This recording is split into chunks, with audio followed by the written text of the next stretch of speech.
Right, my eyes closed, I'm swinging, aiming for the fence with the cane that's dangerous, and the king stayed hanging safe to show him how nothing was the same man.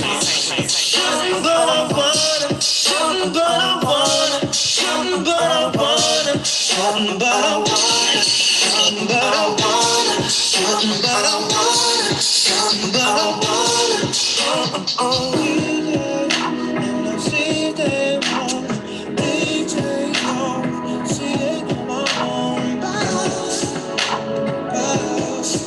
man, bounce, my ways, that was with me, and I see them all, DJ, oh, see it on my own bounce,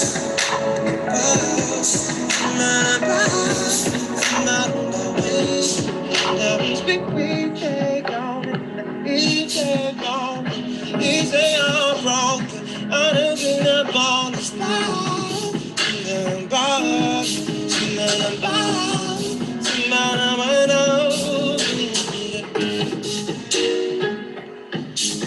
That's a song.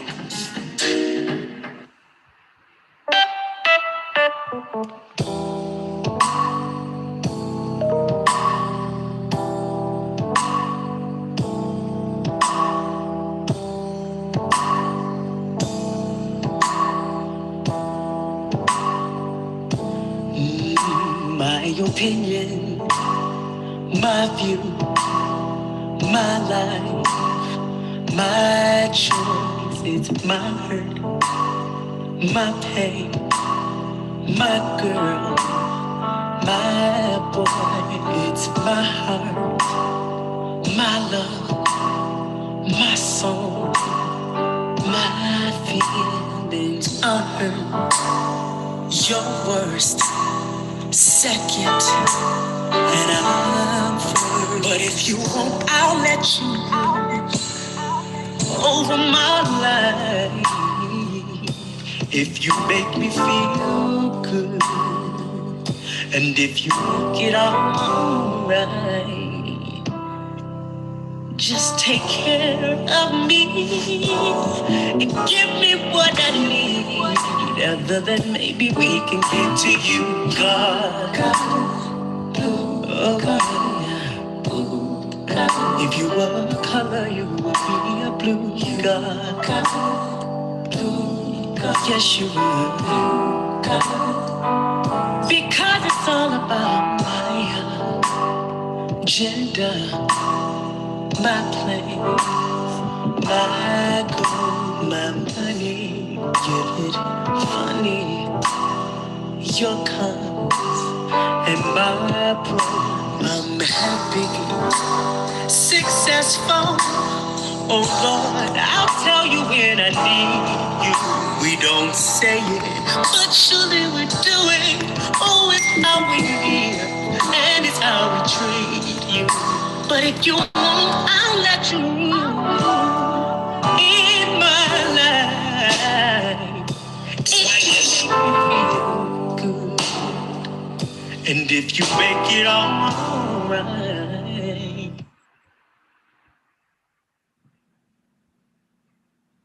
Hello, everyone. Hello. Welcome to our Neo Enterprise Amplify Her event. Thank you so much for coming on early this morning. Thank goodness it's only 2 hours. It's okay, you'll be back to your Saturday. But again, thank you all for joining, being up bright and early to have this discussion with us. Most of us in here are Black women or are involved with working with Black women or have some form of impact with Black women. So I'm very sure this event is going to be useful to you.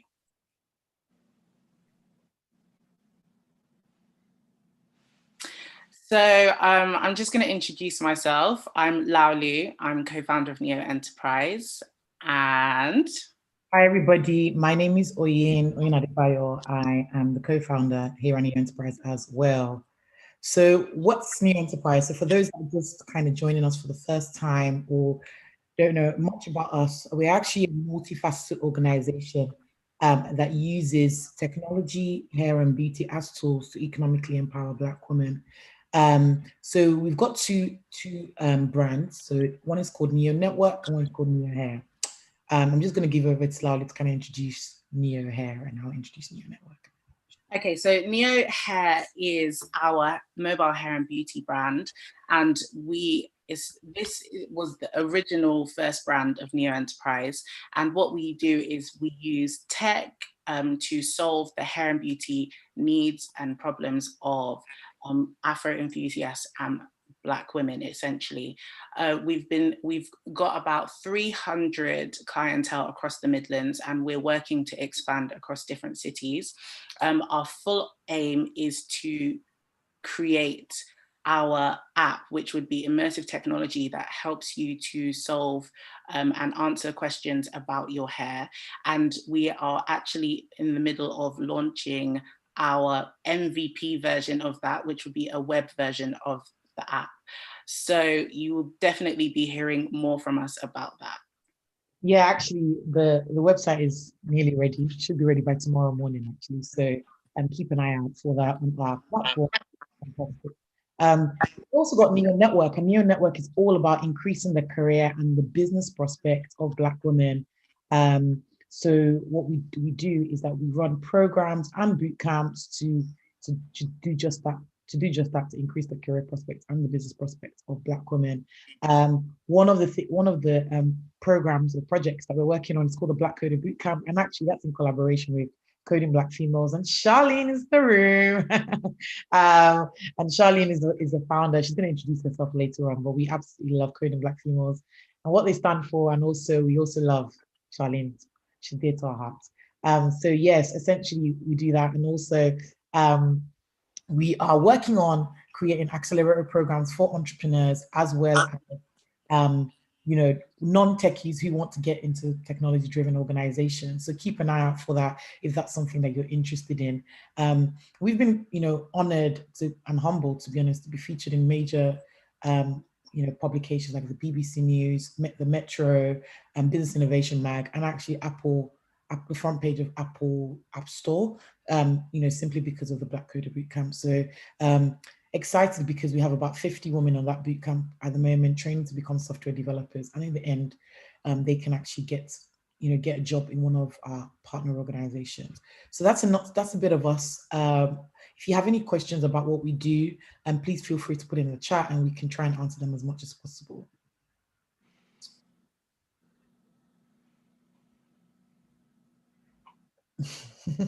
Unmute.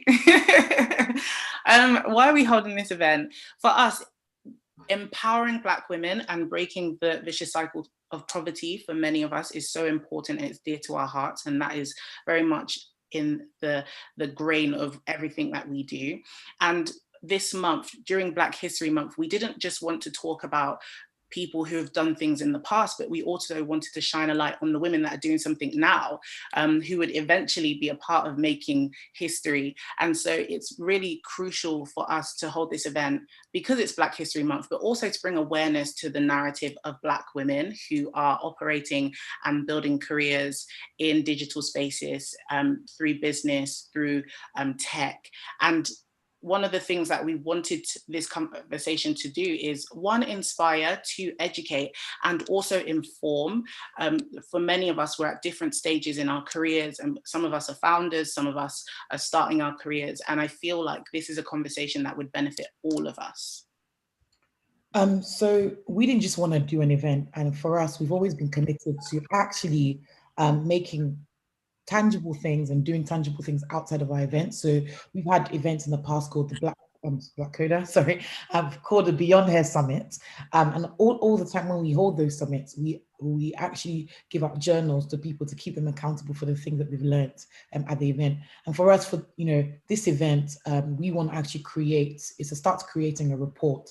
And this report is called Black Women of Influence, exploring the challenges that Black women experience running a business or building a career in digital fields.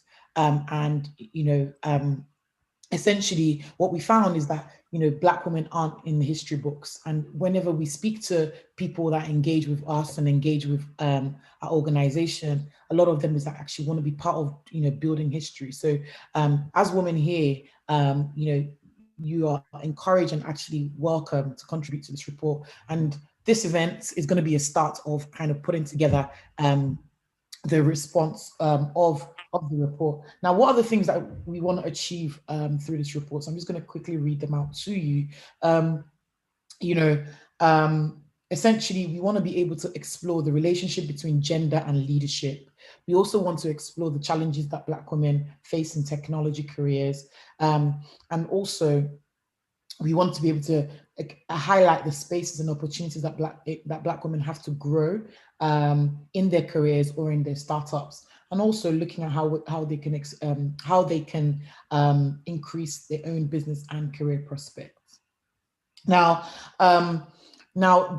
also furthermore from this, we want to be able to carry out a needs assessment, because a lot of times people create solutions for Black women, but actually there's not a lot of stuff to do with asking what they need. So we want to create a needs assessment through this report to understand how Black women can best pivot their careers, especially in times like this, and businesses into the right areas. Now we are going to be doing pledges across the event today, and those pledges are going to range from different things. So it's going to start with number one, upskilling women in a digital skill set. We're going to be asking the panelists of how, when, and why they're going to do that. Also, we're going to look at mental health and well-being. We're going to ask the panelists as well as the speakers how, when, and why they want to do that. And also job opportunities, how, when, and why they want to do that as well. So if you would like to contribute to this report, please do reach out to us on admin@neoenterprise.com, and we will be collecting the data from today to be able to contribute to that as well. So thank you again for coming and joining us today. Now, lastly, the report would actually identify the Neo Enterprise solution based upon the needs that we've kind of addressed. And that solution will be embedded in our programs like the boot camps that we run, and also the programs that we also run. So I'm going to introduce Andy Street. I believe he's not here yet. I am. Hi, Andy. Okay. Oh, I've been listening to you, and I was here right at the beginning. I've heard everything you've said. Thank you, Andy. Thank you. Thank you so much for joining us. So Andy Street is the mayor of the West Midlands. We're so honored to have you here today. Thank you so much for taking out your Saturday morning and amidst your busy schedule to be here with us. So thank you. Thank you very much, Owen, and it's lovely to be with you this morning. You don't have to worry about my busy schedule today, because unfortunately I'm isolating. I'm at nearly the end of the period, so I'm trapped in my flat. So it's not the hardship that you've implied it is. In fact, it's an absolute pleasure to be with you this morning, because this is obviously a very important event. Probably just two things of context to say, then we'll get into the guts of it. And I'll be very brief, though, because I know you want to ask me at least two, possibly three very important questions. So first thing to say is, I think what you said about Black History Month is absolutely right. And I've tried actually in some of the things I've done for Black History Month to reflect this. Of course, we've got to understand history. We've got to understand everything that went before us with your ancestors. But it's even more important, we think in this month, about what the future is going to be and who are going to be the success stories, who are telling the stories of this generation. And I think what you said there was absolutely spot on, and why this fits as a very current event, a future-looking event, fits in the context of the History Month. So brilliant. And just a very, very unashamed plug. A similar thing is the exhibition for Black History Month at the Birmingham Contemporary Art Gallery. Just superb. Lots of collection of wonderful current Black artists, most from across the Midlands, doing exactly the same thing, thinking about the future in the context of the past. So really important.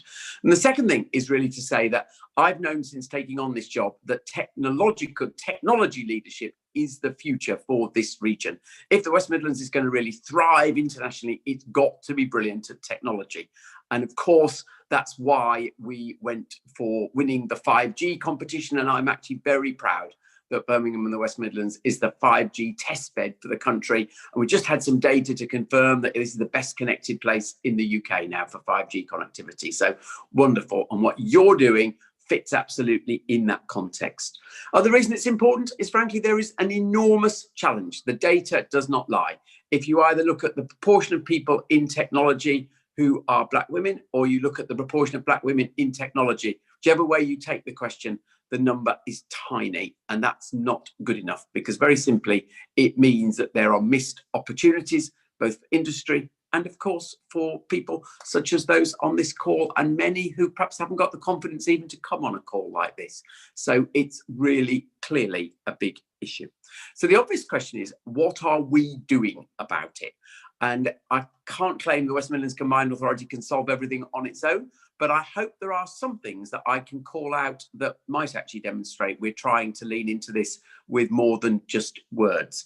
And so the first thing, in terms of how do we spend the cash that we've got to try to address the skills challenges, the biggest amount of cash we have is what we call our adult education budget. It's not about schools. We're not responsible for that. That's another whole debate.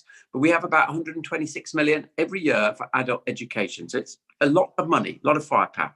And a statistic I am very proud of, but we don't actually talk about very much, is that 73% of that budget goes to Black and minority ethnic communities. So a very clear decision that, given the outcomes at education up to 16 tend to be less good for Black communities, we're determined to spend more of our education budget addressing those issues. And particularly within that, we're very conscious of refugees, migrants, and so our English for speakers of other languages, our ESOL money, we've really defended that.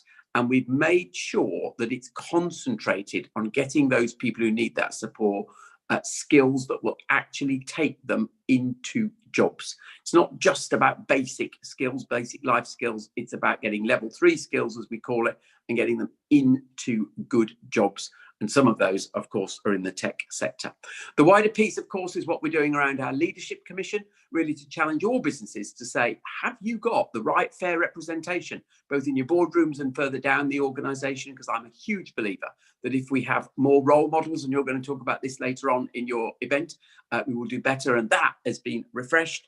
And of course, let's be very honest, one of the things we have to think about is the underlying health inequalities that have been so exposed by COVID to actually enable Black women to then come into the upper ends of the employment market in the first place. So just to flag that another piece of work, if I dare use this word, that I'm very pleased we've done, almost proud, is that we have done a piece on why is it that there are these underlying health inequalities that have had the differential effects that we've seen in COVID.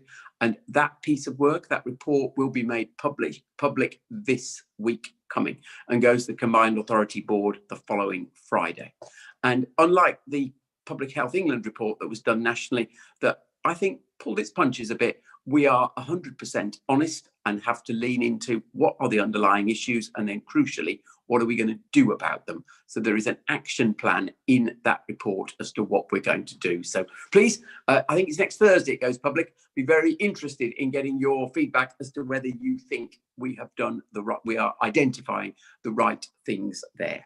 So I think the first question you wanted me to go on to was to talk about, well, what actually has been put on the table as specific help for Black women moving into the tech sector. So if it's okay with you, Owen, I'll move straight into that first question, then I'll pause for you to ask me the other two questions, if that's all right, in the interest of time.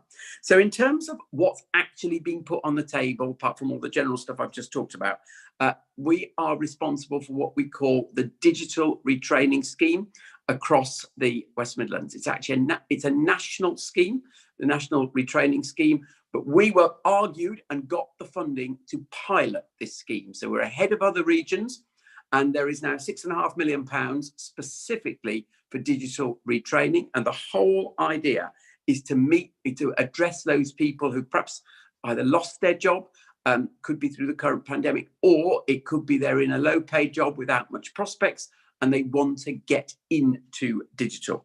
And what I want to call out for all of you is we have, particularly in the providers we've chosen to deliver this training, we've actually chosen people who will focus on women and members of the Black community. So a number of organisations, just to call out, that are doing that now, and your members could step forward and get training with them right now. The first is called Code Your Future, and they will specifically be looking for training for low-paid people, and particularly focusing on the refugee community across the West Midlands.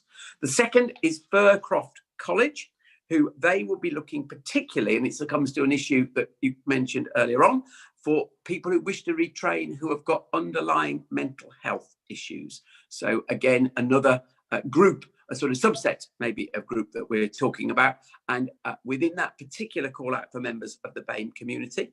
And then for the Open University, now particularly important to call them out because of course their method of learning is naturally easy for those with other responsibilities. That's the whole idea of the Open University. So I don't want to be too obvious about it, but that is naturally more helpful to women with other responsibilities as well.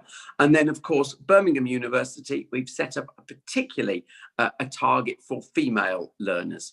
So you can see we've got 4 groups there, 4 different providers funded by the WMCA, who I think all in slightly different ways, slightly different emphasis, will be appropriate to taking Black women and enabling them to train up to give the skills for the future. So I should probably stop there, Owen, and you can come to 1 or 2 other questions if you wish. Thank you so much, Andy, for highlighting that. And also we're privileged to be also part of those groups of people who are upskilling Black women as well. So thank you so much. First question I have for you, have you realized any challenges amongst the Black community? Have you had conversations? Have any organizations highlighted any challenges, number 1? And what initiatives are the West Midlands Combined Authority doing to champion that? I know you've mentioned a little bit more on that earlier on, but have you got any other challenges that organizations that work with Black people or Black women have highlighted?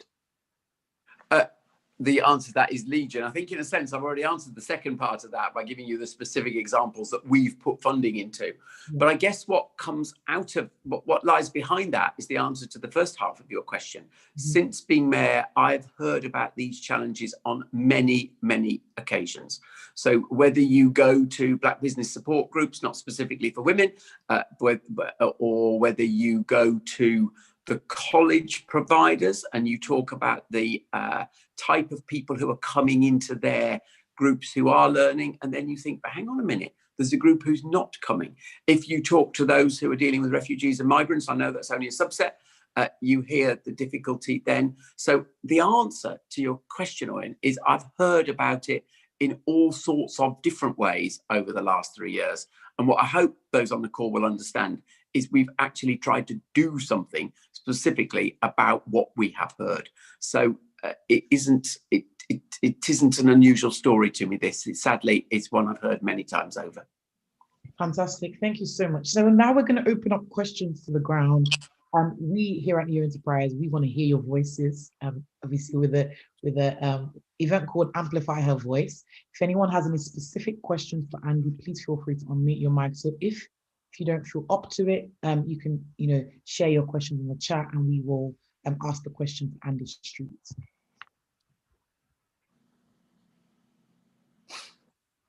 So if anyone wants to unmute their mic. I've clearly frightened everybody or bored everybody on a Saturday morning, one or the other. I'm not sure which.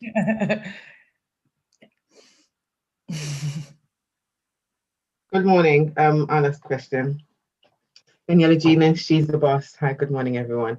My question is, what role do you see Black female business advisors can have in supporting the work that you're doing, and how would they go about getting involved and sharing their expertise and experiences?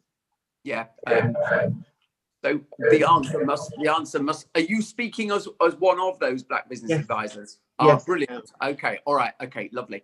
So, I mean, the answer must be huge. And if the implication of your question is we haven't done this well enough, I probably agree with you, actually. So I think we can have a very clear action from this to take this forward. So the way across the West Midlands, the sort of bodies that are those there as providing support to business and advice are obviously our growth hubs. Now, I don't know if you have been connected into our growth hubs, but it is an undoubted challenge that our growth hubs are not reaching into, let's call it, the community businesses as well as they should be. So I think that's structurally where it's got to fit. We can't, have a different structure. But if you're saying that's not been connected up well enough yet, I would accept that, and I would, as a consequence of this call, make sure you're put in touch with the people who run the growth hubs, and you can then get a proper structure there. Have you had that? Have you been joined up with them yet at all? So there's a number of bodies that I've introduced myself to, and one of the kind of resounding, not responses, but the feeling that I've received from many of the organization, which includes the growth hubs, is that Black business owners and Black business advisors, consultants, so on and so forth, are quite often not seen, in my opinion, with the same level of reverence as maybe some of the old white males. So the old white male consultants, yes, we want to work with you, but actually that can be a barrier for Black businesses who want support if they feel that, for example, the business advisor or consultant isn't able to understand their business model because they're not from that community. And one of the things that I found is a lot of the time it's kind of like, oh, you do that, that's great. At some point we'll speak to you, and then it's kind of like you go over there and you go and work in that silo over there. It doesn't feel very inclusive or as though you're wanted there. It's probably the only way that I can explain. Well, obviously, I'm extremely sorry to hear that. I'm actually, and it can't be right, in the sense of, I don't mean accuracy, you speak as you find, I mean morality. But I'm also quite surprised because the person on, for example, on the LEP board who presides over all of this is, until very recently, he just changed person. It was a guy who you may well know called Joel Blake, who's a very successful Black entrepreneur. So, I mean, right at the top of this structure, we'd actually got a Black person leading that. So I cannot believe that, well, I know it's not his view, obviously, but I cannot believe the structure that was set up has that view either. But I will, if you just pop your details through to me, I will make sure that is followed up. I think I'd like to just add to that as well. I think one of the other things is this one in, one out mentality that can sometimes be quite prevalent. So yes, there was a Black person at the top, but there was also the feeling that because there's that Black person at the top, we've reached our quota and we don't need anybody else. Yeah, I recognise that, and that's actually part of what the Leadership Commission is trying to address, that we've got to have real scale building up from all levels through. You can't just have a single role model. I absolutely understand that point. Yeah. I also think that I'm thankful to Joe Blake is doing great things. Level of tokenism that happens, and actually solutions that are created for Black women in business aren't actually looking at the experiences of Black women. A lot of time when Black women create businesses, they create businesses for their community, and a lot of times, what I found anyway, my experience as an entrepreneur is oftentimes my ideas aren't understood. And actually, for us to be able to make sure that it's a lot more inclusive, we need to have more diverse people and inclusiveness in these spaces. And that's why we've decided, not because of choice, but that's why we decided actually we want to actually create an accelerator program for Black women, by Black women, because at least they can feel included, they can feel like they're in a community where they can be respected and honored as well. Yeah, and it's obvious response from me, but that's why I've got such admiration for this event happening and why I wanted to be part of it, because clearly that is the better answer. Thank you so much, Andy. I'm just going to ask one more time, if anyone has any questions, please feel free to unmute your mics. If not, we will say thank you to Andy. I think Mary I thought you were going to ask me to make a pledge as well, as you're going to ask everyone to make a pledge. I'm actually going to ask you to make a pledge. Thank you for reminding me about that. I would ask after this question from Mary. Sorry, Andy. Oh, sorry, my apologies. My apologies. My name is Mary Adeyemi. I work in corporate for Goldman Sachs. I'm not sure if you can hear me, but I'll move forward a little bit. Yeah, it's quite faint. Is that better? Yes, much better. Okay, perfect. So thank you for taking the time this morning. So my question was just really around what work you might be doing to engage corporates. You listed some really great things, but you seem to have listed a lot of educational organizations. But I also understand, I lead all our tech credit investing work.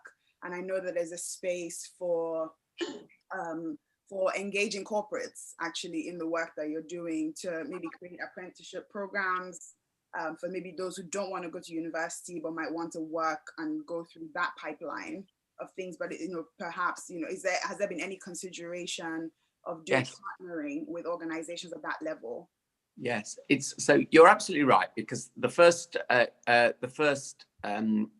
sort of focus of what I wanted to say was really the training is formally available, and we've worked hard to put the money together in the organizations for doing that, and I think that's established.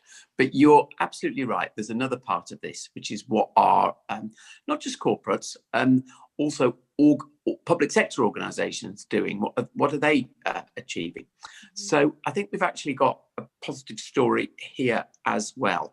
I will admit this is less tailored to Black women, but in terms of, is it addressing the underlying issues of upskilling opportunities for young people? Yes, it is.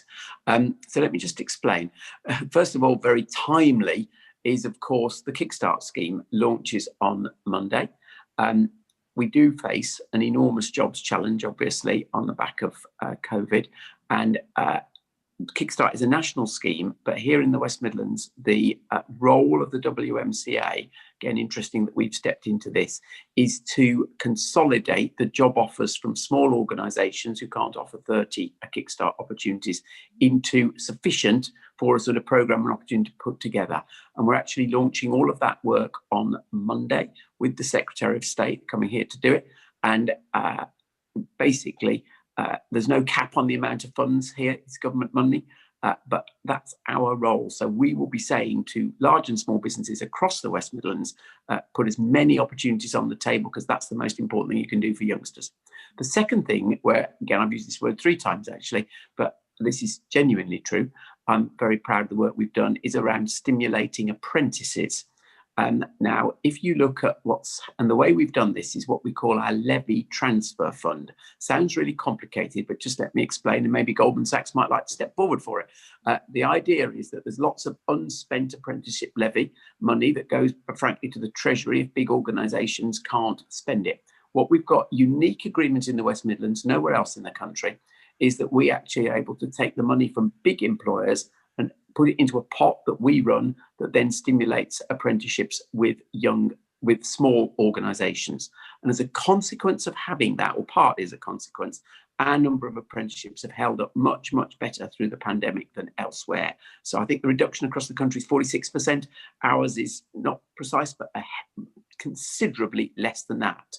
So again, I hope what comes out of that is I've used my role, my structure, to try to do specific things here that are different to give more opportunities. And then again, we've got a number of private organisations that are particularly stepping into the upskilling, the retraining. One from Coventry, I would particularly call out PetXI, which are doing all of the training for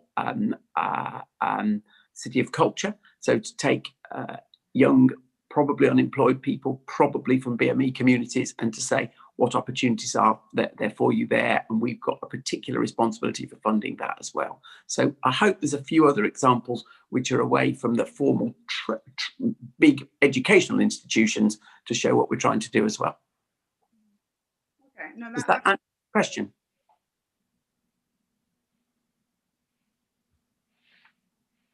Hello? Yeah, I was just saying that's really helpful. Thank you. Oh, thank you. Sorry, I didn't catch it. Yeah. Okay. Similar question to Daniela. I mean, I work in corporate, but I also run an organization that works really, really hard on providing like personal development and business skillings. I think I might be reaching out to you as well to see how we can get engaged with the work that you're doing. Oh, lovely. Please do. Please do. Yeah. Okay, good. All right. Any more questions? I'm conscious you've got lots of other people to talk to. I don't want to overstay my welcome, but any other questions? If not. Okay, if there's no questions, we go ahead and ask the mayor to pledge. So we've got 3 areas of pledging. Number 1, to upskilling and Black women in a digital skill set.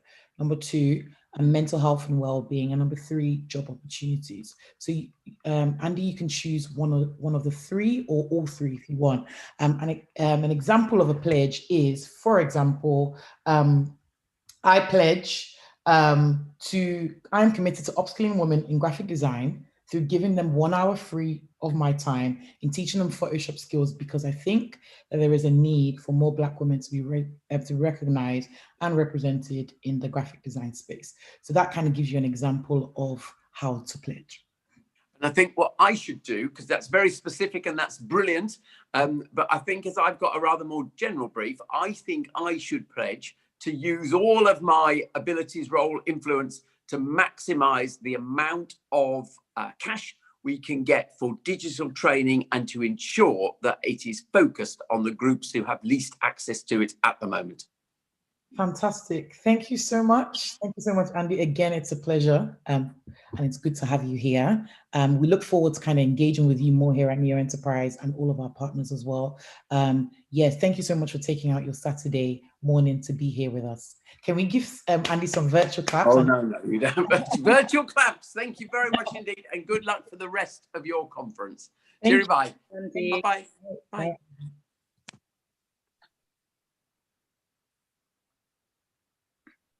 Okay, awesome. So thank you so much. That was Andy Street from the Mayor of the West Midlands. Thank you so much for coming on. Now we're going to move on to our Women in Tech discussion. I'm excited for this because I know it's going to get really, really interesting. But first of all, we have some amazing women on here. I just want to introduce them individually, but I'm not going to give too much details about them because I think they can do themselves justice. So we've got the Women in Tech discussion here today, and we've got Charlene Hunter, who is the founder of Coding Black Females, one of our amazing partners with the Black Coder Bootcamp. So Charlene, do you want to introduce yourself?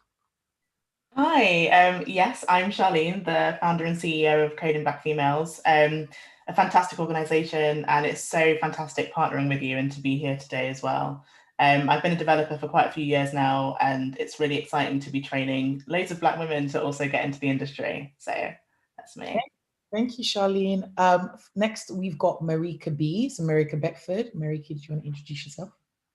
Hi, I'm Marika, and I'm the founder of Digital Shapers UK. So, and I'm also Silicon Canal tech leader and was very prevalent in working with the WMCA. So, knowing a lot about the Digital Retraining Fund and working with Neo Enterprise to help them as well. So what I do is I help digital skills in being created and developed within the creative sector. And that's what I do. Awesome. Thank you, Marika. Next, we have Temilola Olukoko. Do you want to introduce yourself, Temi? Yeah, hi. So I'm Temi, and I'm a graduate software developer. So I've only been in the industry for just over a year now, and I'm an advocate for diversity and inclusion in tech. So I'll often speak at tech events like this, and I also mentor young adults and more recently teach coding workshops to young kids in order to help encourage them to pursue careers in the tech industry. And I also create content online across platforms such as YouTube and Instagram, again, just in order to try and get more Black women into the industry.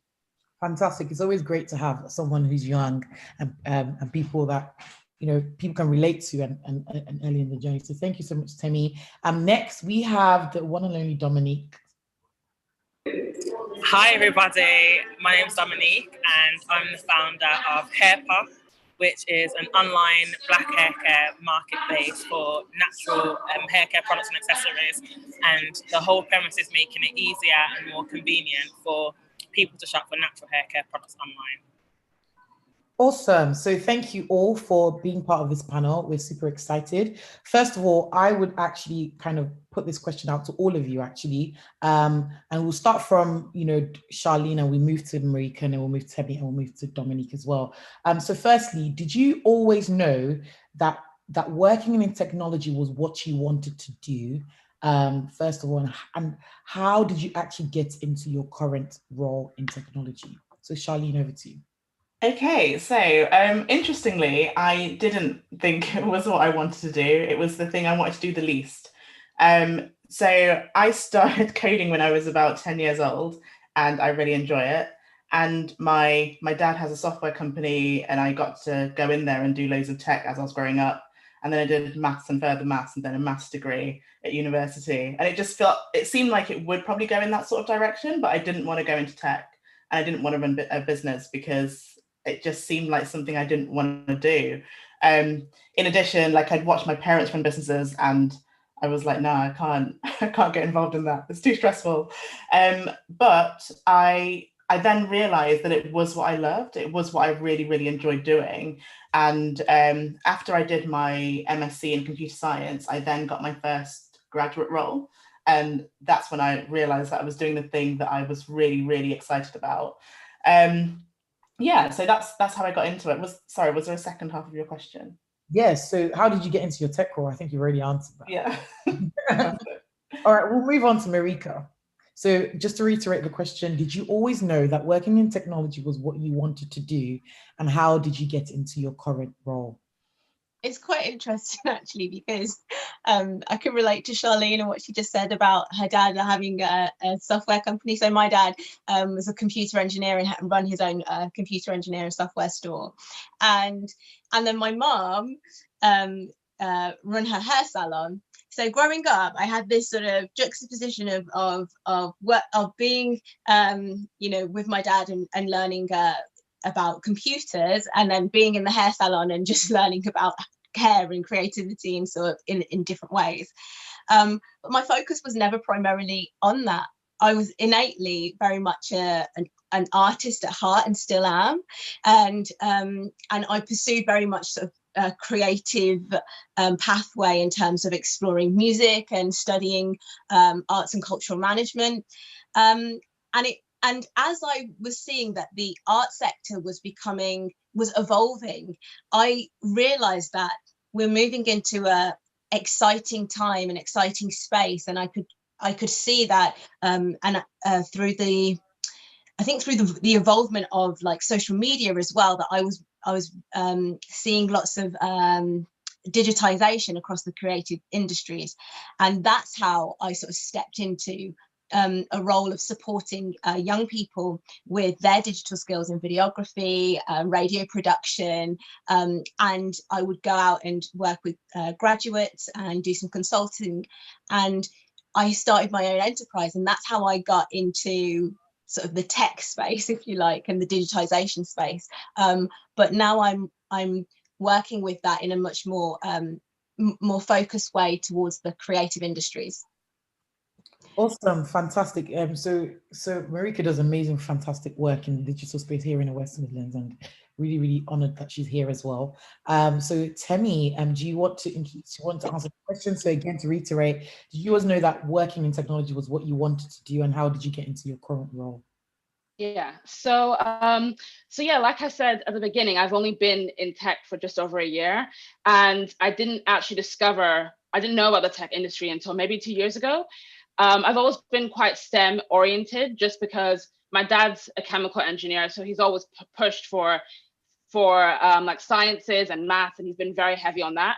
So it wasn't actually until I did my MSc degree in geophysics that when I took a computational module, I was introduced to a coding language where we used that for data visualization. And that was when I really found out what you could do with code and how exciting it could be.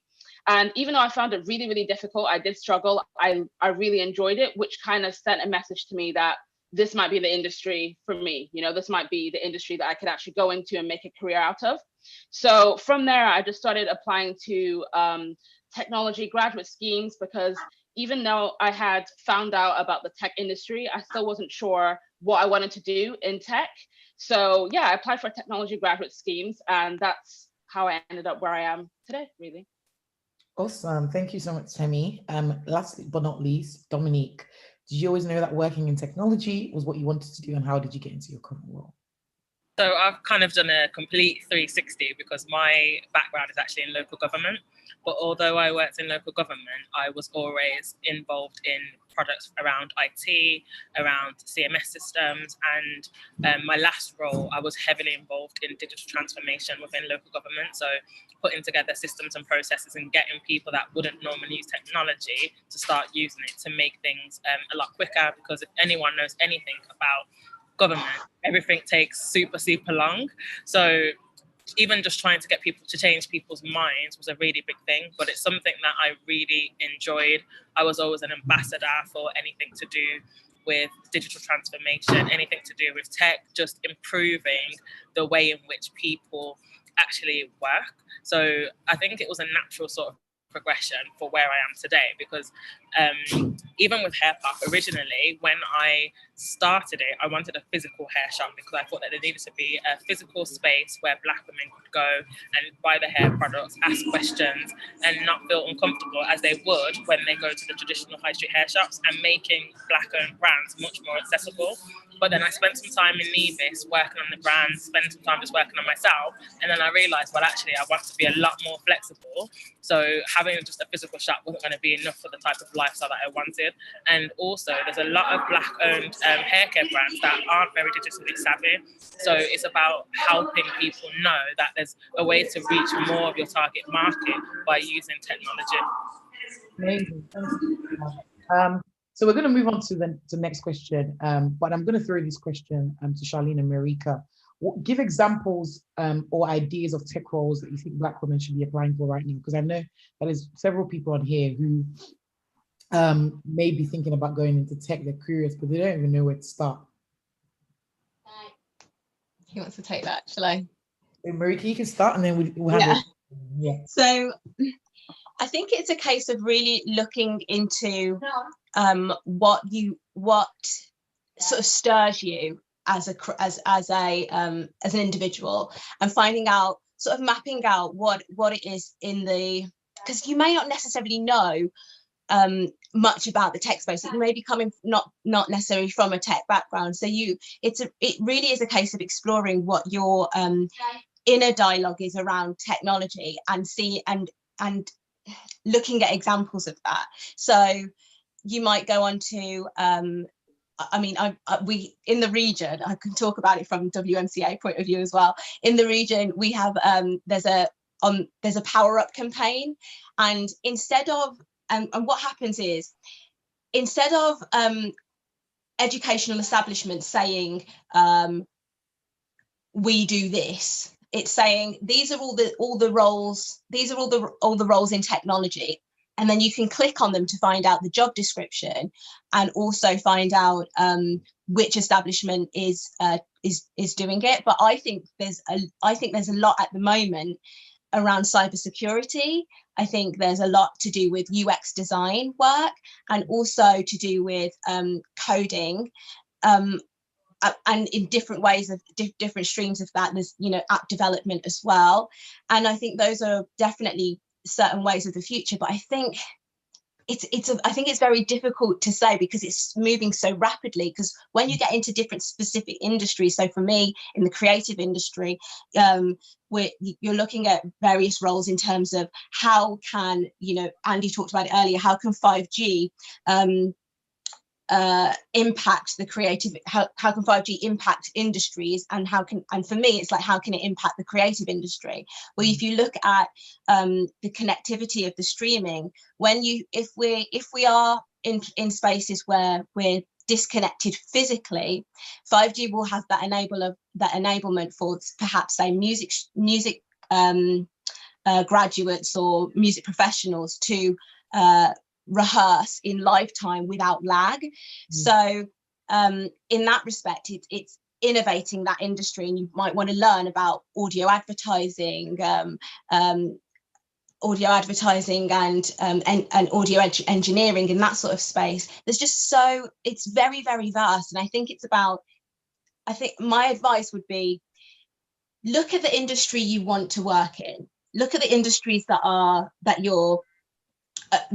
you're inspired by, and research how that industry is evolving, and then find out what those roles are within that industry that you would like to be part of, and then reverse engineer that and figure out what is the course or what is the skills that are needed for that.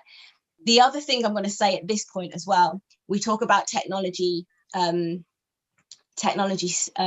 skills, but we also need to remember that to embrace technology skills, you also need those soft skills as well. That's going to help you to shift your mindset into adapting a technology skill.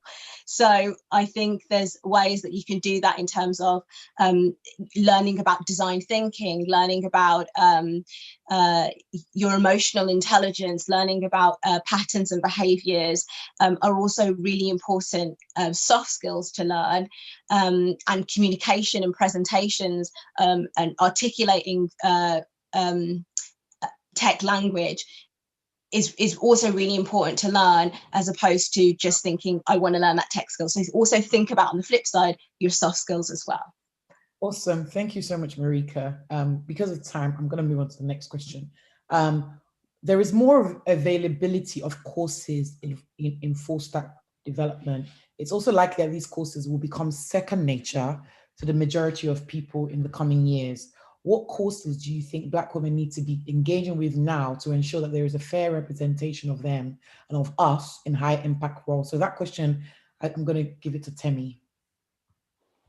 Yeah, so I think that it's important for young people, but also just anyone looking to get into the industry, to maybe pay attention to what skills are in high demand in tech. So this could be something like, I think robotics and hardware engineering is a good one. I think this is an area where Black women are severely underrepresented, and the field is growing because people's digital needs are growing rapidly. So you're always going to need people like engineers who can build the hardware, who can build what other people are going to be essentially using, whether that's for software development, whether that's for social media, or whether that's for work. I think machine learning and AI is another good one. Even though it's been around for some time, again, it's still evolving due to everyone else's needs and due to the advancement of technology. So I think that this is definitely going to change the way that we all interact digitally. So I definitely think it would be a good idea for Black women to get involved with machine learning and AI. And this could, so the courses they could take in order to really get into this field include things like Python, C++, Java, things like statistics as well, data modeling, and just have a good understanding of algorithms. And I think lastly, a good area to maybe focus on is just cloud computing. So things like Amazon Web Services, Google Cloud, and Microsoft Azure as well. I think these are really key areas where a lot of Black women can kind of focus on, and which could maybe lead to careers in DevOps and other kind of cloud professions. So yeah, I think there's quite a few key areas in tech where certain skills are in demand. And I think that I think it would be important for Black women to try and pay attention to what these skills are. And if it's something that interests them, I would say go for it. There's a lot of either boot camps or online resources to help get them kind of equipped in that area. Awesome. I think that's really pivotal that you just mentioned that as well. And one of the things I always go on about is, and one of the actual things that actually got me interested in making sure that Black women are engaged with technology, I was doing some research and I realized that according to the World Economic Forum, by 2030, a lot of jobs will be automated. And I found that a lot of these jobs that will be automated, a lot of Black women are still in, like, you know, like the healthcare industry, like the hospitality industry. So why not upskill Black women to be able to get engaged with that? And so if you're listening and you're curious, you know, please do engage with organizations like Coding Black Females. They do a lot of free stuff when it comes to technology, understanding about technology. And sometimes it can, you know, these things like AI, machine learning, robotics, hardware engineering, like cloud computing can sound so scary. And it might sound quite intimidating, but it's actually about plugging into the right communities.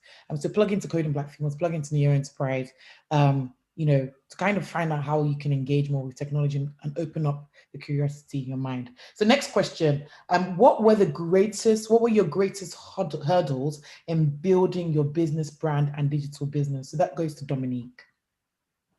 That's a really good question because there can be so many hurdles. So one of the main ones is about branding itself. So I think when you start business, initially it's like, I want to get a logo.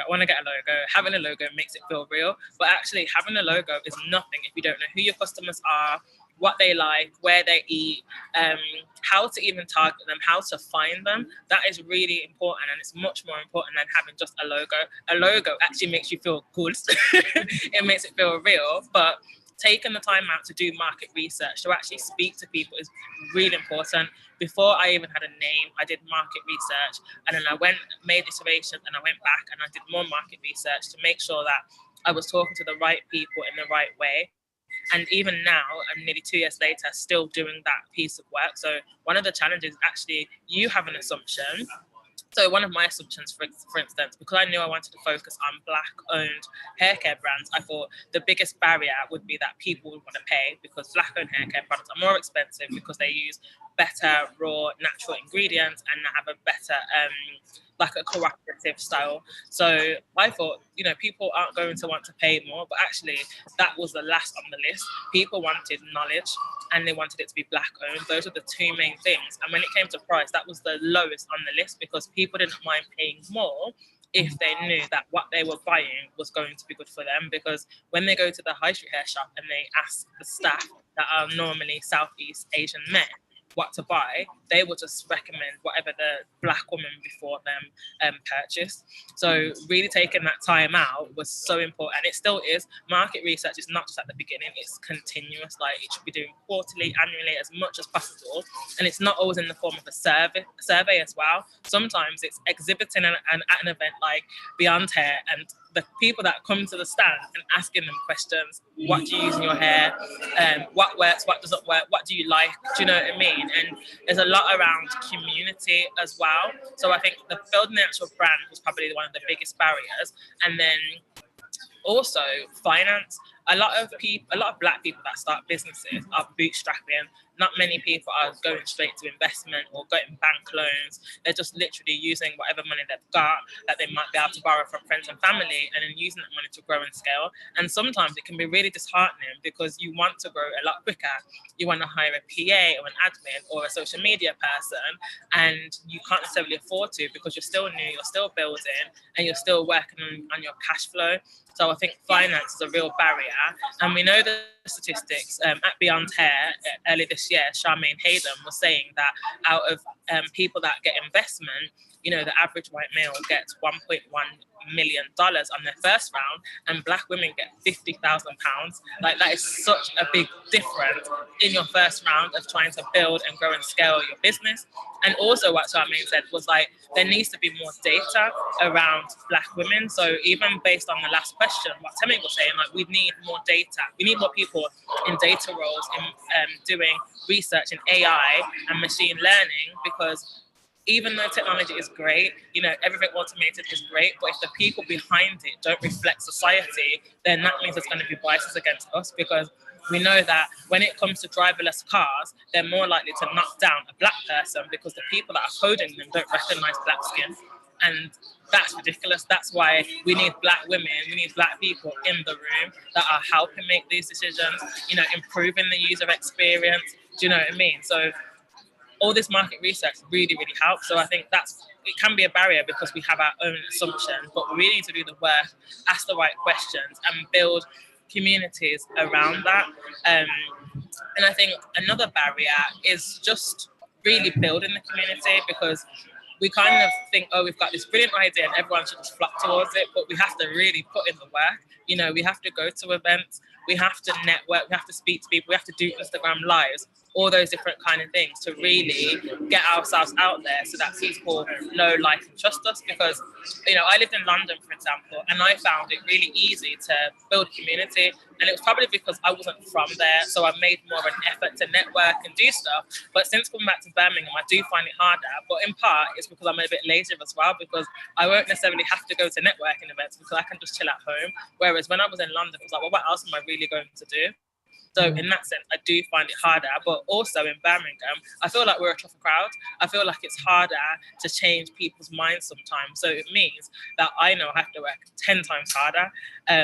I can't just rock back up here and be like, yeah, I've got this business, everyone just come and support me. I still need to put in the work to build that community. And even though I have, you know, a few thousand followers on Instagram, doesn't mean it stops there. I still have to continue to speak to people. I still have to continue to reach out and make sure, is this something that you actually want? So I would say that building the brand and doing the market research is one of the barriers. Actually building the community is another. And then third, I would say finance. Fantastic. Thank you so much, Dom. That was really, really good. So I'm going to move on to the next question. This question goes out to Charlene. There is clearly a double disadvantage for Black women in technology, seeing as there's like less than 2% of Black women in the technology industry. And actually, we end up experiencing some of the worst outcomes. How do you think these disparities compound, and what are your personal experiences of this? That's a really interesting question. So what I would say is, obviously, as a Black woman, women aren't very represented in the tech industry. Black people are definitely not very represented in the tech industry. I found it to be more focused on the fact that I'm a Black woman than the fact that I'm a woman. So there are a lot of initiatives out there to try and get more women in tech and to focus on women and what can we do about women. And when I started introducing the idea of a Black woman, people were like, well, why would we need that separation? Like, what's the benefit? And it's like, well, you know, there's no other Black women around. Personally, I think that, you know, my experiences in tech as a Black woman there's been some negative bits. I've experienced racism. People can't tell me apart from other Black women. They struggle with a few things. You know, you'll go to meetings, people talk over you, that sort of thing. But there's also been opportunities, I think, that have arisen around it as well. So, you know, where people have said, which, you know, I feel not necessarily great all the time. You know, it's uncomfortable sometimes when someone says, you know, you're a Black woman and we don't have any other Black women in this role, so we're going to put you in that role and utilize the fact that you're a Black woman for this particular thing. And so, yeah, I'll take the opportunity, I'll take it, and that's fantastic. But we need more Black women in tech generally, like we just need it. So, you know, there's a lack of representation, and that's clear, and it's not hard to see that. I think that there's definitely an increase of women in tech at the moment, and you can see that happening, but I'm not necessarily seeing it directly with the increase in Black women in the industry. There's still bias, there's still racism, and, you know, people will often find that when they're trying to get into roles, it's, you know, you're not getting given like clear reasons as to why you're not getting in. And when you're trying to progress in your career as well, there's no clear reasons why you didn't get promoted, if you know what I mean. So it can be then really difficult to know how you need to progress. So I always say, like, arm yourself with those skills. Like, say to yourself, okay, if I'm going to get into a new role, I'm going to say, I have these 5 things in place. So that if somebody wants to refuse me, they have to explicitly say, like, they have to find a way to explicitly say, it must be because you're Black then, because that has to be it. So arm yourself with everything and make sure that you understand that. That's what I've tried to do in my experience, is just give myself the skills, give myself the training, so that people can't say anything really other than, well, we just have to have you. That's the only option that we have. You know, it's so important that we have more people represented all the way through the stack. So again, there are a lot of initiatives out there to get more Black women in, or to get more women in entry level. And we're obviously got this amazing initiative to get more Black women in entry level. But what we need to see as well is more Black women in leadership roles. I've recently taken on a leadership role, and one of my key focuses is making sure that there is Black representation and women the representation of women in our organization. And I think that you get that thought when you have more Black women in leadership. I'm not saying that other people aren't able to think of it, but it's literally my number one thought most of the time is, if I'm in a meeting and we're discussing recruitment, let's not talk about feelings, let's talk about the facts of how we hire appropriately and get the right people in. So I think that, yeah, I mean, there's a lot about being a Black woman in tech, and it can be difficult at times. It is a fantastic industry though, and I love it to bits. So I would say that find communities out there that will support you. So Coding Black Females for me has been amazing, just to support me through my career. And there's so many other people that I know are getting those sorts of benefits. And you know, Neo Enterprise doing the same sort of thing, supporting people and giving people that network that they need to grow. So definitely find communities to help you get through your career, who will give you advice at different stages, but also will be there to talk to you when you're experiencing things that you don't necessarily like. And definitely, yeah, hold on to community, but arm yourself with facts and tangible outcomes that you can say, I have this particular experience, and I can take that into your role, so that nobody can ever say anything other than, oh, well, I must be racist or I must be sexist. Actually, thank you so much, Charlene. I think one of the things I've found with amazing Black women in tech, and things that I found in common with all of them, is that they are making themselves visible. So if they don't want to make us visible, we'll make ourselves visible. Does that make sense? So I love what Temi is doing. I love how Charlene is always talking about what she's getting involved, what Coding Black Females are getting involved with. So one of the things I actually would advise as well, if you are if you are even thinking of exploring technology, why don't you record and document yourself publicly on that process?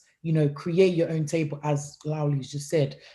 Document that on LinkedIn, and that's how I started. That's how we all started here, just documenting our process. And at first, people may doubt, okay, who is she anyway? But you just watch how you kind of expose yourself to the world. So I would essentially say, make sure that you not just learn. Jennifer Opal is a fantastic fantastic person who does that really well as well. What you find as well, is that along the process, you find that the right people will start to recognize yourself and recognize your work. And actually, we don't see it this way as well. By us documenting our process and by us putting ourselves out there on the public domain, we're actually rewriting history. We're actually contributing the history that we've always talked about changing as well. So yeah, please document yourself. It's not enough to work hard. It's not enough to just sit behind 15 million lines of code, but actually it's actually better when we actually put what we're doing out there, because many of us actually probably have great, amazing things that we're working on. Okay, enough of my preach. I'm going to move on to Can I just add something to that, Oyen? Because and what Charlene just mentioned as well, it's very necessary to see tech as a lifelong learning process. Because the industry changes so quickly and so rapidly, we have a duty as Black women to make sure that we're constantly in a cycle of learning what's coming and what's next, and being at the sort of the front line of that. And what you mentioned about documenting, when we create these communities of documenting our journey and putting ourselves out there fearlessly to say, maybe you're just starting, or you may perhaps you're rising or established, to have that continuous documenting ensures that we're peer mentoring each other, but it also helps us to be those, to be seen as supporting those who are who want to get into the space as well, because what there isn't enough of yet is representation of us, and we're not being seen. So I think what you mentioned about that documenting is it helps to encourage the next wave of aspiring techies to get into an area that they want to get into. And I think that's really important, to be the change that we want to see. Absolutely. I mean, we've got a CTO. He's not female. He's a Black male. For Neo Hair and Beauty, and he always talks about he can like, there's some crazy things that he can do behind the scenes in terms of code and stuff like that. But he's always talking about being in this industry for over 30 years, and he's actually not able to be as visible because he didn't actually take it upon himself to document his process. So please get on it from now. Even if it's a little tweet, start with a tweet, and start with a story, start with a LinkedIn post, start with you know, a link to post, and you can even tag me in it or whatever, or tag any of us. Well, I don't know if everyone else wants to be tagged, but I put myself on the line. Tag me in and I'll share it, you know, and I expose you to my network as well. So please, let's make ourselves a lot more visible, because clearly some people don't want to make us visible. Anyway, next question. I was just going to add, I'm really sorry, I know you really want to move on, but somebody said to me that it's not about you, it's about the community. And that's what helped me to start doing more. But they said it's not about you, Charlene, it's about the impact that you could have. And then it's worth it. So just remember, it's about everybody else. And it's okay to blow your own horn, because when you look at it, I mean, I see it this way, this is how I see it. I tell people, this is the amazing things I'm honored to be involved in.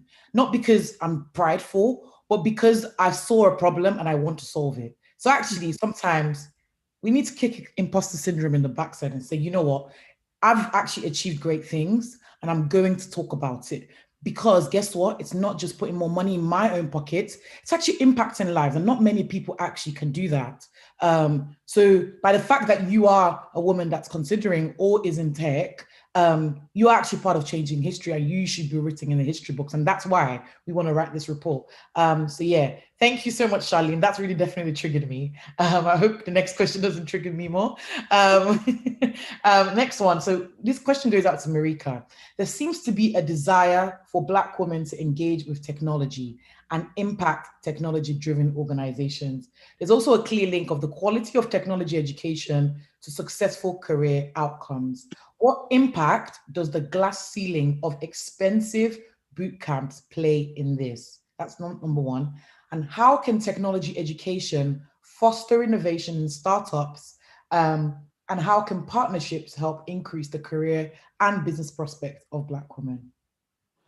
I think those are great questions. And I think that I'm going to start with the first question.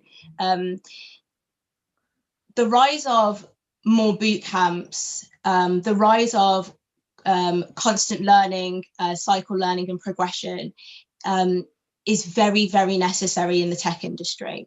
And like I mentioned earlier, it's because it's continuously evolving. So we have to have this mindset towards lifelong learning.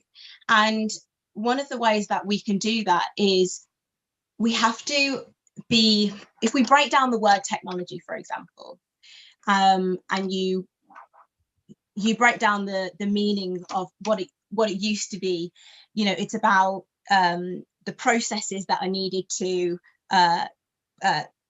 produce goods and services, but using technology sort of skills. And then if you only in the past 20 years, it's become sort of digitized and automation and computerization. And I think that once knowing that, as we move forward, we need to be innovating in a space where we're shaping what that industry will look like.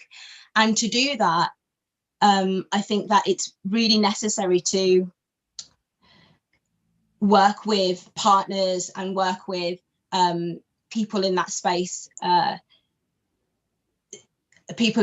to sort of develop it. I'm sort of losing the question here because it was so big. What was the second part? So the second one is, how can technology education foster innovation in startups, and how can partnership help increase the career prospects of Black women?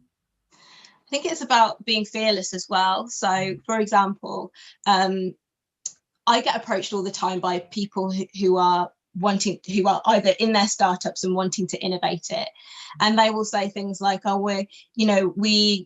we tried to go for this type of funding, or we wanted to try this idea, but we don't see anything out there that's offering it, or that it's not catering specifically to the need of my vision or organization."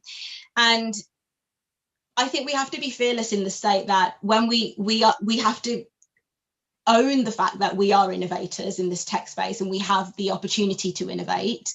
So, and that would look like, why don't you just do it yourself? So for example, I think, I'm just going to use the example, Dom, if that's okay, where Dom came to me and she was like, you know, there's a certain area that I want to get into, and a certain opportunity that isn't available or in line with her vision, then I was just like, well, why don't you create that yourself? Like, what's stopping you from creating that space where you build your community and start to innovate the vision that you want to create? And I think, and having that mindset, I think with Dom, it helped her shift her way of thinking, and now we're working together on exploring that and expanding that innovation and idea. So I think that's really important. Thank you so much, Marika. Thank you. We're gonna just give we're gonna give like 2 questions onto the floor. So if anyone has any questions, please feel free to unmute your mics. It's just Oyen, it's just Dominique, it's just Marika, it's just Charlene, and it's just Temi. So please don't be shy. Feel free to unmute yourself. If you don't want to, however, if you don't feel comfortable to, you can actually type a question in and we would open it up to the floor for questions.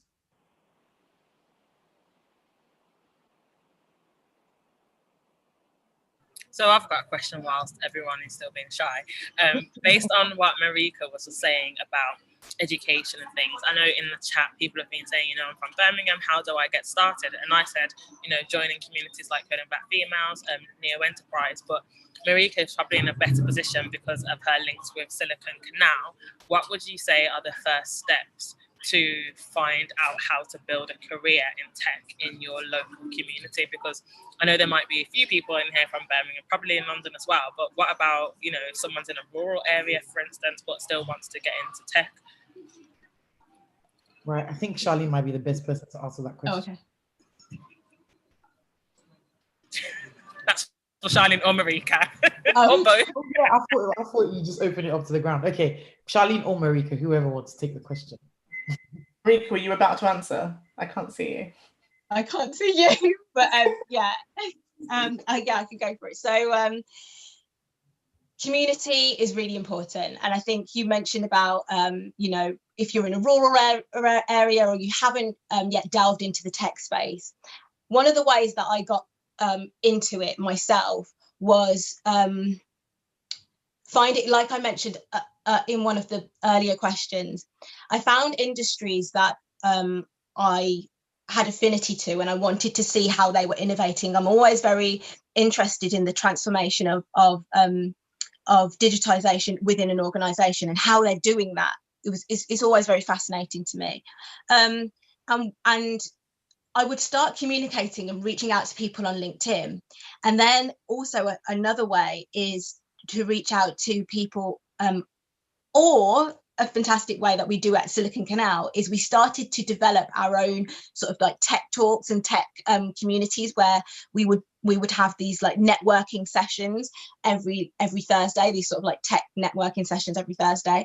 And this built this community of various people who were not just interested, but who were maybe established already and just wanted to learn more or wanted to share more. So there's that. Then there's the, I would say also tapping into finding a mentor. So be proactive when you're finding your mentor. And that means really focusing on somebody in the industry who you want to find out what their journey is, and really pinpointing and asking for perhaps can we have a Skype call or a Zoom call or a quick discussion around how you got into it. And I think that was a really great place to start. What I'm seeing is there's not enough Black mentors in the tech space or Black female mentors in the tech space that are offering that. So again, when Oyin mentioned about documenting and when Charlene mentioned about not necessarily about the impact it has on other people, I think that's a really great place to start as well. So looking at other people that are doing that. In terms of Silicon Canal, what we're doing there is we're creating like a mentorship program for startup organizations, and it's completely free. So what you'll get is once you get in contact with Silicon Canal through their Twitter page, or ask a tech leader. There's 8 of us who are tech leaders in the Silicon Canal space. You'll be matched with somebody who is more suitable for you in that space. So that's a really great place to start if you're thinking about your startup organization or you're exploring. So this is for people who are, you know, that pre-seed in their ideas, in their ideation stage, and that's where you can get some support around technology and innovating your ideas and bringing them to fruition. Because the Silicon Canal is so broad, there's lots of ways that you can connect with other people in that space. So that will be attending one of the Silicon Canal Tech Talks, applying for one of the startup mentoring schemes, create your own meetup if there isn't a meetup in your area of, I don't know, if perhaps you love gaming, create your own meetup network of Black female gamers or something like that. And if you're, yeah, and I think those are probably the three sort of steps I think in that I would approach. Yeah, and also using your LinkedIn profile and documenting. There you go.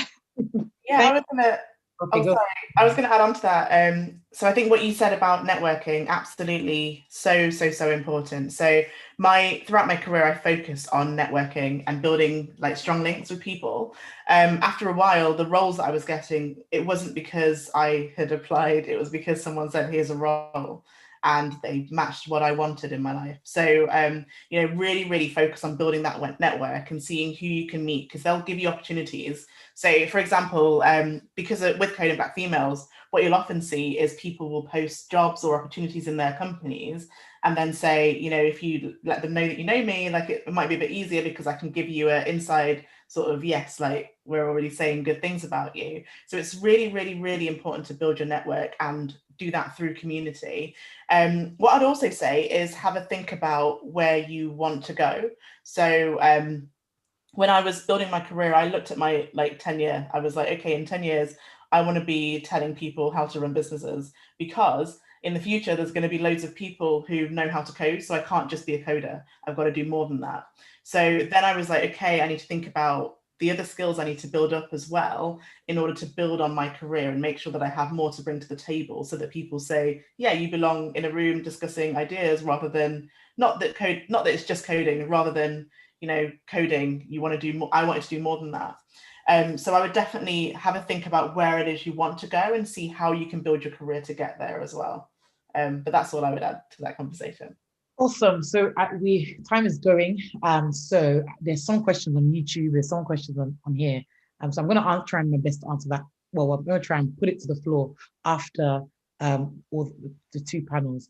But before we kind of say goodbye, well, not goodbye, but say thank you to the women in tech. We just want them, each individuals, to pledge. So I'm going to start off with Charlene. If you just want to give your quick pledge.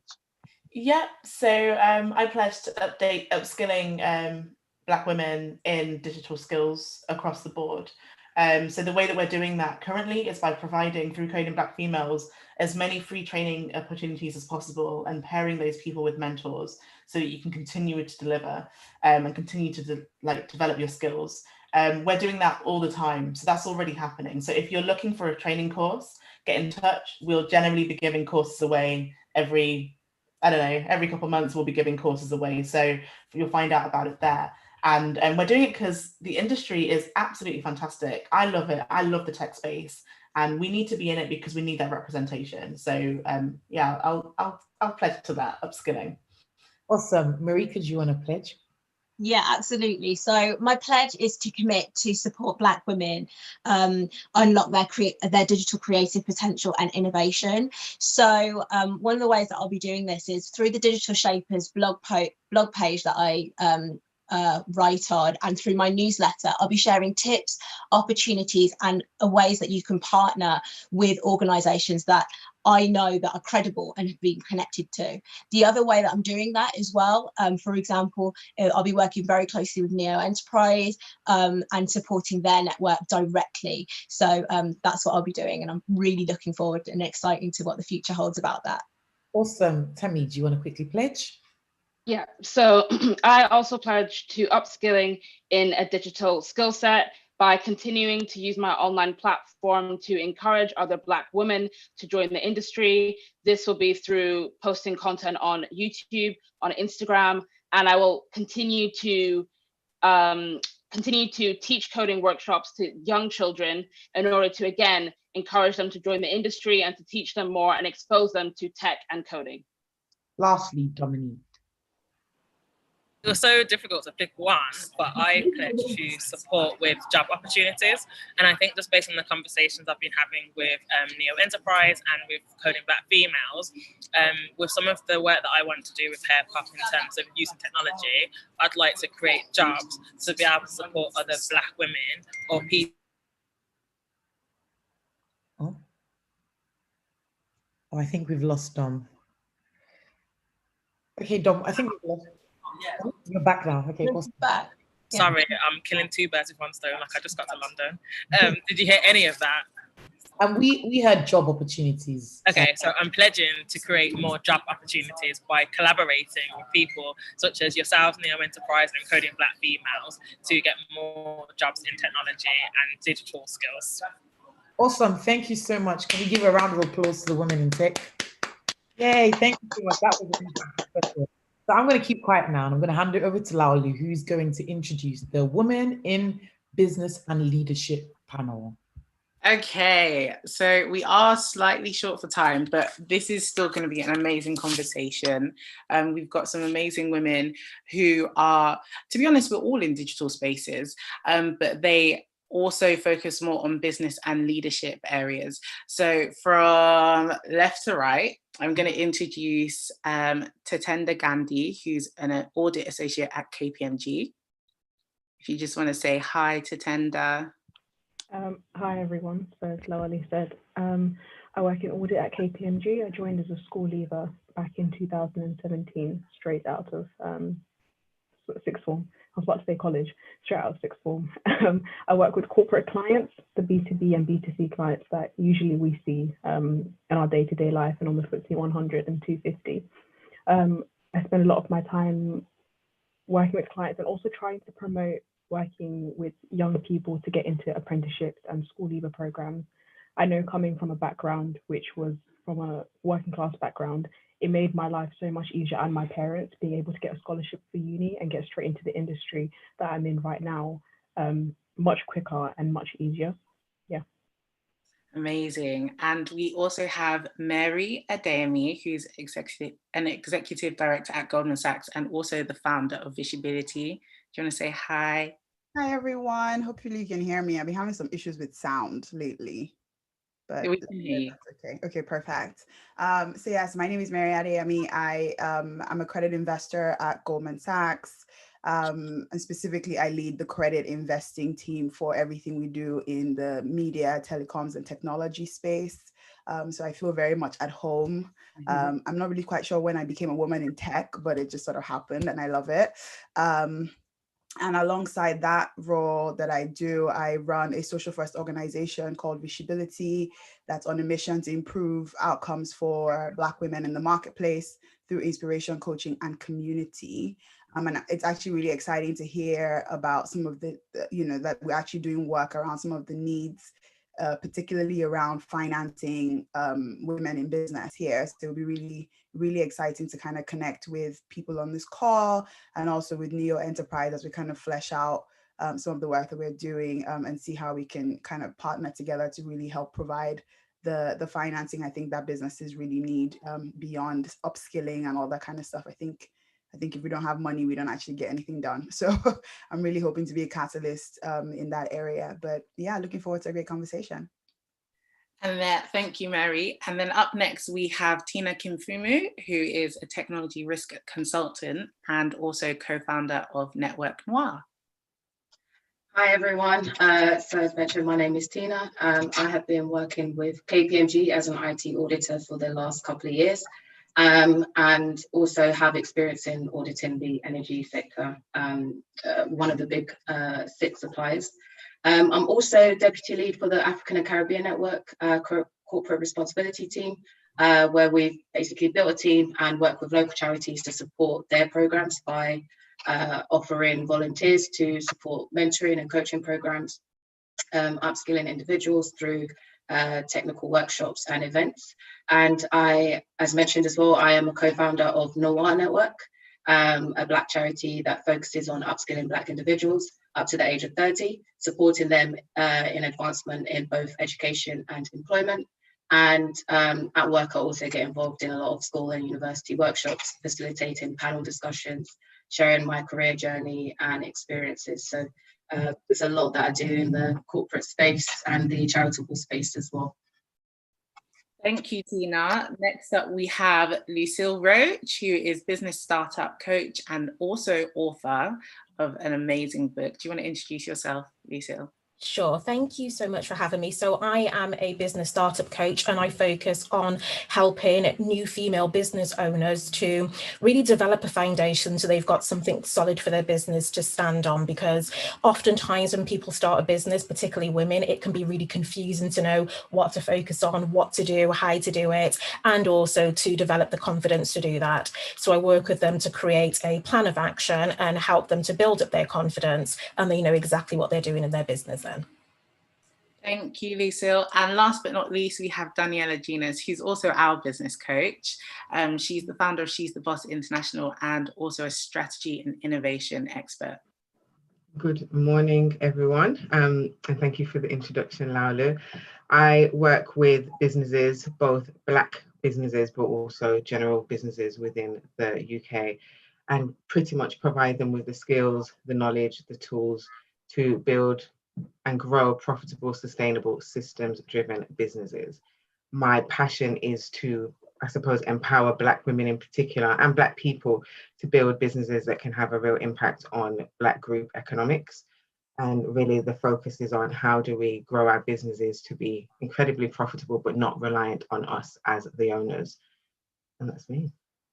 Thank you. Thank you all for being on our panel. So the first question is to all of you. We can start with Daniela and then Lucille, and we'll just go down the line that way. Did you always know that you would be working in the space that you're working in, and how did you get into your current position or role? So the answer is yes and no, actually. I always knew I'd be doing something in business because from a very young age, that was kind of the motivation. Like, I'm going to be an entrepreneur. I'm going to make a lot of money. Really, my kind of original focus was to try and model the Oprah kind of mogul stance. So I wanted to be a TV presenter, then have a production company, then have all of these businesses. So that really was the focus. Did I think I'd be doing it in the way that I'm doing it right now? Not at all. Right. But I really do enjoy the way that I'm doing it now. How did I come to be doing She's the Boss, etc.? Well, I started my first business in 2007, a social enterprise with the focus, which has always been my focus really, supporting Black young people was really what the business was about. We used the term inner city, hard to reach at that time, but really the idea was how can we support Black people who are at disadvantaged, Black young people. And we also organised events. So the idea was it would be an event management company that would provide training, development and showcasing opportunities for inner city Black youth. Grew the business, made a lot of mistakes, had a lot of successes, sold the business in 2015 and started my MBA at the same time as selling the business, and then launched She's the Boss in 2017, basically drawing upon all of my experiences, all of the lessons learned from running the first business. And I had a second business in between there, which my business partner brought me out of. But all of the lessons that I'd learned, but also all of the trying to be for businesses like you guys, what I had needed for myself. Because when I was in that space of trying to find my feet, there wasn't anyone around that I could see that looked like me, that could provide me with the information, the advice, but also had the experience of running a business to say, look out for that. Have you considered this? What about that? And really that is what led me to start She's the Boss. And also for some of you, will you know, and I'll put it in the chat, I've interviewed quite a few of you on this call for She's the Boss Female Entrepreneur Stories, because also my kind of key thing was when I was running my first business, I was looking around and a lot of the kind of entrepreneurial role models that I was seeing didn't look anything like me. They didn't come from the background that I had come from, which essentially was the same, an inner city, what you would call deprived background.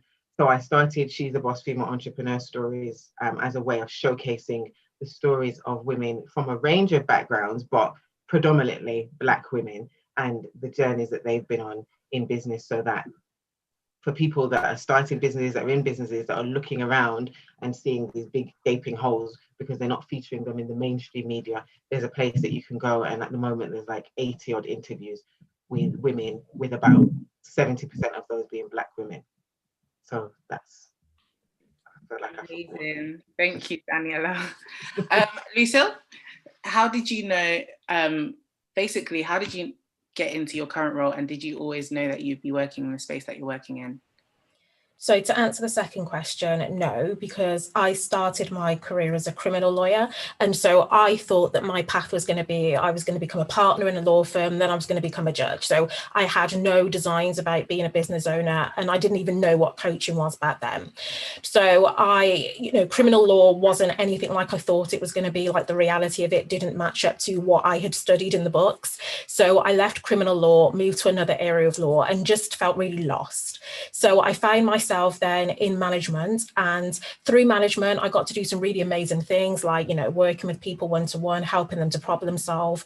But I just felt like something was missing. I just didn't feel like I had a purpose, and it was just like I was drifting.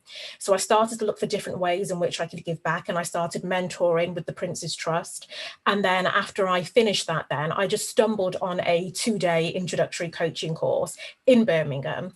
And so I went to that and I was like, this is exactly what I've been missing.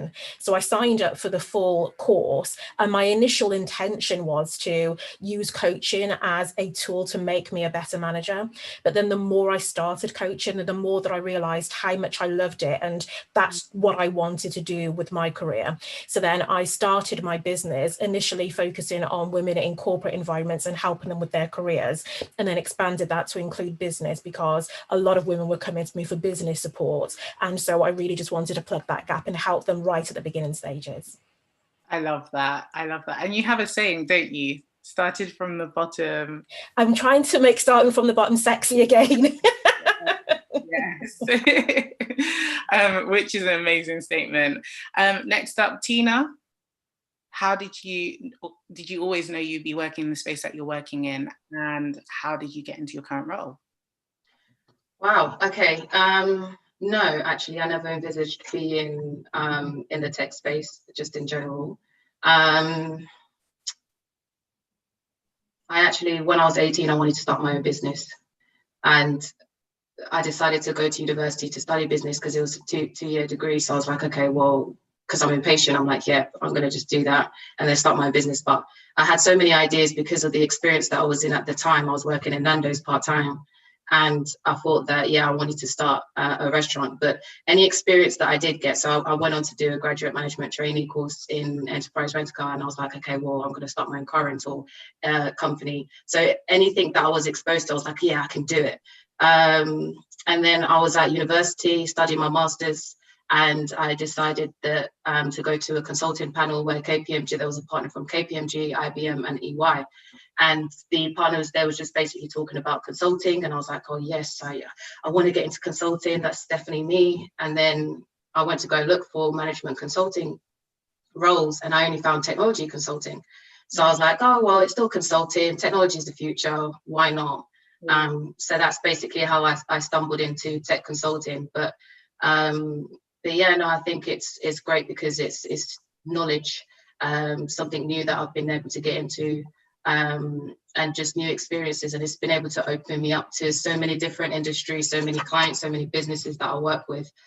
So I've been able to gain so many skills from there, and it's opened my mind up now to see where else this can go, because once you're in a tech space, it's so big. It's not just coding, for example, that you'd be getting involved in. There's a lot of technical aspects. And it's so wide. So yeah, I guess once I got into it, that's when I started to become even more interested in tech in general. But no, it's not something that I envisaged initially. But technology, anyways, is just part of life, part of everyday working. So it's going to be something that I'll be involved in, for the rest of my time, and so will everybody else, regardless of whatever industry that you're in. So yeah. Definitely, I completely agree. Mary, do you want to introduce yourself? Did you always know that you'd be working in this space, and how did you get into your current role? Yes and no. Yes, in that I always thought I probably always thought I would be doing something with numbers and business, probably since I was quite young. So in some ways, I kind of picked that course quite early in the journey. But I always thought I would be an accountant. I actually qualified as an accountant. I thought I'd be an accountant right out of school, but I started my career right in the middle of the last financial crisis, and not the one that we're currently in, but the last financial crisis when I started my career, and accounting firms were not hiring. And so I pivoted into risk management and credit investing.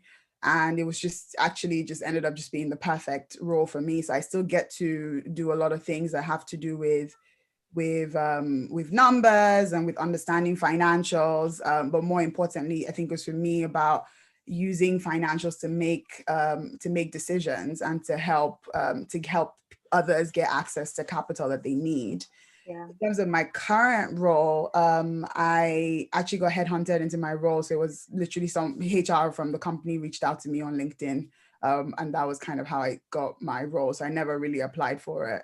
So prior to this role, I was at a different investment bank for quite some time, but not doing anything with tech, just doing.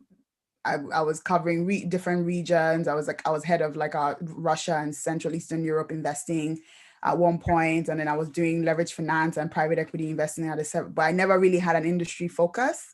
And so this was actually quite exciting because it meant that I kind of had, for the first time in my career, would actually be focusing on an industry, but also an industry that I was particularly quite interested in. And my brother, my sister-in-law, they all work in tech. My brother works for Oracle. My sister-in-law worked for Microsoft and now works for Google. So I've always sort of been like our family sort of in around that area. And so I just thought, oh, okay, great. So we're all now in the tech space. So good, let's go. So I think a little bit of yes and no. And I think with regards to the work that I do with visibility, that was probably I think that whole journey is probably the biggest gotcha of my entire life, because frankly, that I didn't see that one coming at all. But as it pertains to the work that we do around I guess coaching and mentoring and development in particular, I actually always said if I wasn't working in finance, I would be a teacher. So maybe that part doesn't surprise me. And my dad was also the same. Like, he worked for the public sector, was a civil servant, and then he also started doing a lot of training, and so I lived in that environment. So in many ways, I think I'm kind of like my father's daughter as it pertains to that. Actually, I basically just see myself becoming him every day, which is quite odd and strange, and also very exciting at the same time. But yeah, so that's amazing. And last but not least, Tatenda, did you always see yourself working in the space that you're in, and how did you get into your current role? I think, like most people in here, it's a definite no. I wanted to be a lawyer. I wanted to literally be like Harvey Specter, and I just wanted to literally be one of those killer lawyers. But I got to sixth form, and around at that time I was really trying to figure out what I wanted to do, and I ended up landing work experience at KPMG, and I found out about the school leaver program, and it just made a lot of sense to go through it. I didn't actually know what audit was until I had my final interview, and I knew it was a question that they had prepared, and I was trying to make sense of it. Even until my first day, I wasn't entirely sure. But now that I'm in it, it works really well. A lot of people here have talked about being entrepreneurs and working in the business. Working in audit has been great for me because I am someone who's never really had an entrepreneurial dream, but I understand so much about business because I come in from a third party perspective, and we see everything: how people drive revenue, their costs, how they hire people, their processes, which has been really amazing. And at first I didn't think that this is somewhere I wanted to work for a really long time, but I have to appreciate all the different things that it's taught me. And like Tina said, that you're always somewhere where you're learning, and it's the knowledge. And so right now I work as an audit associate. Most of my clients are tech and media, which means that it's really nice that I get to see how different tech companies are evolving and how they're changing in the types of ways that they're building industries and their different market niches, which has been really exciting. And in the future, I have no idea what I'll be doing because I discover a new job every day in a new industry and different things that you can do. And I change my mind. One minute I want to be partner, next minute I want to be a CFO. So I'll probably change my mind again if someone asks me what role I'll be working in. It's so interesting because each of you have literally all spoken about how pivoting was so crucial to where you are today. So that's definitely an encouragement for all of us on here, that, do you know what, the power to pivot is literally something that you need to capitalize on, and being able to be to switch and change and adapt as you go on your journey is so crucial. The first question I'm going to pose to Mary, because I know you have to go soon, and Lucille, you can contribute as well. Imposter syndrome is a real thing. So how can women be authentic, powerful, and also caring in the workspace? I almost see those are like almost two different questions. I mean, I'll give it a go. In the context of imposter syndrome, I mean, yeah, like like literally, you need to wrap your hands around imposter syndrome because it's not going anywhere. So we have to just figure out how to live with it. I think it's a real thing, but I also think it's a valid emotional experience. It's a valid emotional experience, and we should actually not be as fearful as we are about it. I mean, when I think about, you know, when I talk to like my clients and stuff, I always say, like, let me frame this imposter syndrome for you and why it looks like this.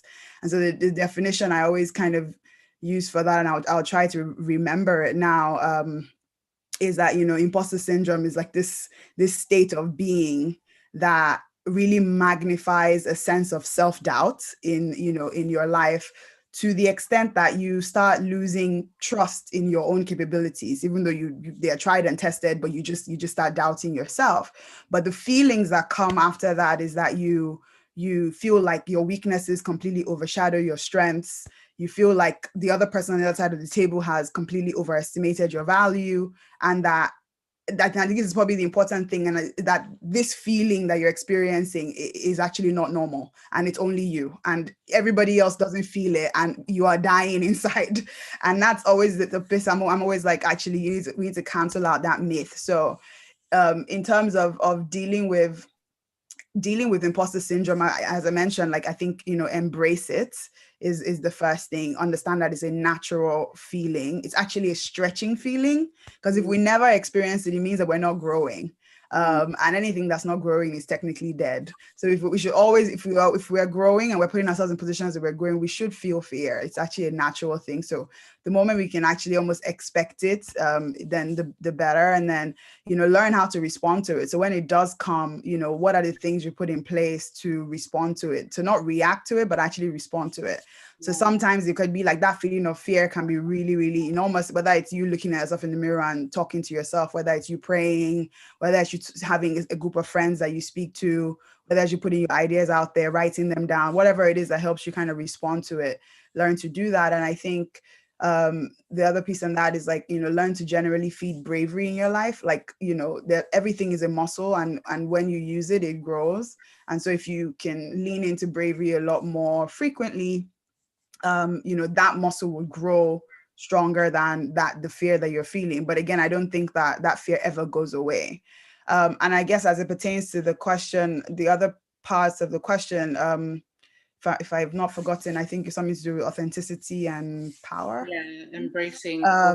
Yeah, I mean, I think the way I think about authenticity, and it's probably one of my key values in my life, and also for the organization I run, is to lead with authenticity. And what that means for me is, you know, first of all, understanding yourself, loving what you understand of yourself, the good, the bad, everything that comes with it. But most importantly, actually really seeing value in your whole story, enough for you to communicate it. I think sometimes we only want to communicate the highlights. You know, it's basically, we live our life in an Instagram reel, and that's not, you know, reality, but actually seeing value in everything. So even the decisions that perhaps did not, that didn't work out, the things that failed, the mistakes that we've made, like actually really seeing seeing it as a valuable thing and actually seeing it as a beautiful thing, because it's all through that learning. And I think when we start to think about that, we can really start to live our lives openly and authentically. So I really think like, obviously authenticity is not like you just going around bearing your soul and just being, obviously you need to still kind of protect your peace and guard your heart. But I think like it's so important to be able to live your truth in any area that you're in, because I think that is attractive to people. And then, like as it pertains to like power, I mean, what is power? Like in the context, I mean, the way I think about power is like force. In a physical space, power is like moving one physical object from one place to another, perhaps. But I think in the space of maybe perhaps work, it's more about moving people's thinking and minds. And that's what we now call influencing. That's the word we've now kind of come around it. And I think, we actually as women, I think we do that so well, because the reason why I think we do that so well is because we have this thing called empathy. And so because we can understand other things from other people's perspectives, our level of emotional intelligence is just so much stronger. And so the ability to influence is actually like a natural thing, and we should probably lean more into that. So I know I've spoken for quite a bit now. I wanted to just make sure I covered the bits and pieces, but I hope I specifically answered the question that you were asking. You did. And Lucille, do you have anything to add to that? Yeah, just echoing what Mary said, I completely agree that actually when you have that feeling, that imposter syndrome, when that comes, that's actually a good sign, because it's a sign that you're growing. It's a sign that you are moving away from your comfort zone into something that you perhaps find a little bit more challenging and difficult. And by understanding that that's what's happening to you, when you have that awareness of what's happening to you, that's when you can start to fact check and you can say, well, what's the reality of the situation? Because although I have this fear and I'm dating myself as to whether I have the ability to be able to do this, what's the actual evidence that I have to support it? And it kind of goes back to what you were all talking about earlier about documenting your successes and documenting the things that you're good at. Because if you have that, then you've got incontrovertible evidence to say, well, actually, I've done these things before. I know that I am capable of doing these things. And if you haven't done those things before, if you're trying something new and you're struggling to be powerful, you're struggling to be authentic, then now is the time to do some work and to ask yourself, what can I do to help myself to feel more powerful and authentic? And also, what does it mean to me to be powerful and authentic?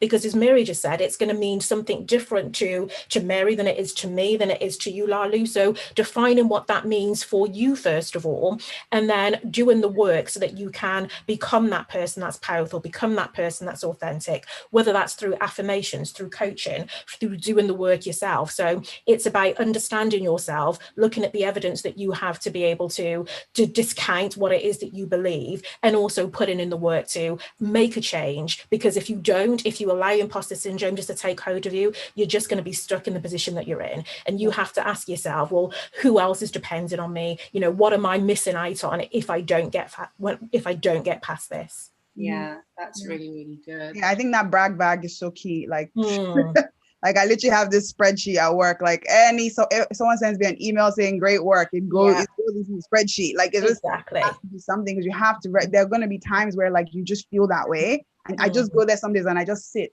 And if I could turn my camera, you see like post-its all over my wall, and that's like just me kind of literally keeping my my receipts. Basically, I'm keeping my receipts like right in front of me, because it's an everyday thing. But we need to live, we need to do this stuff, and like mission and purpose would always have to bow to fear, always. And so however you feel, you've got a job to do, you've got value to add, and so you just need to just get it done.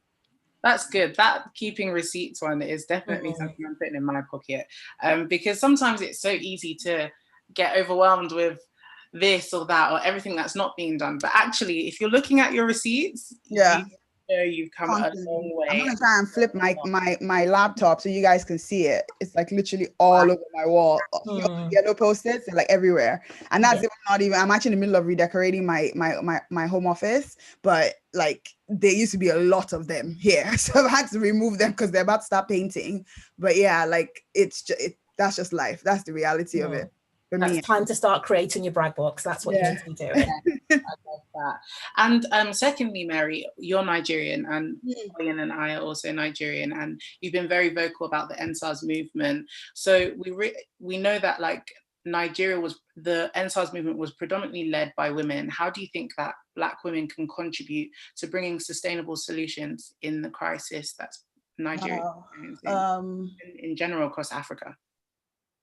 See, like NSAS, the whole thing, I mean, it's not over, so I'm not going to talk about it in the past, but obviously I think that the events of the last week have been some of the most heartbreaking, but also some of the most like, wow moments for me as a woman who's generally always encouraging leadership in various spheres.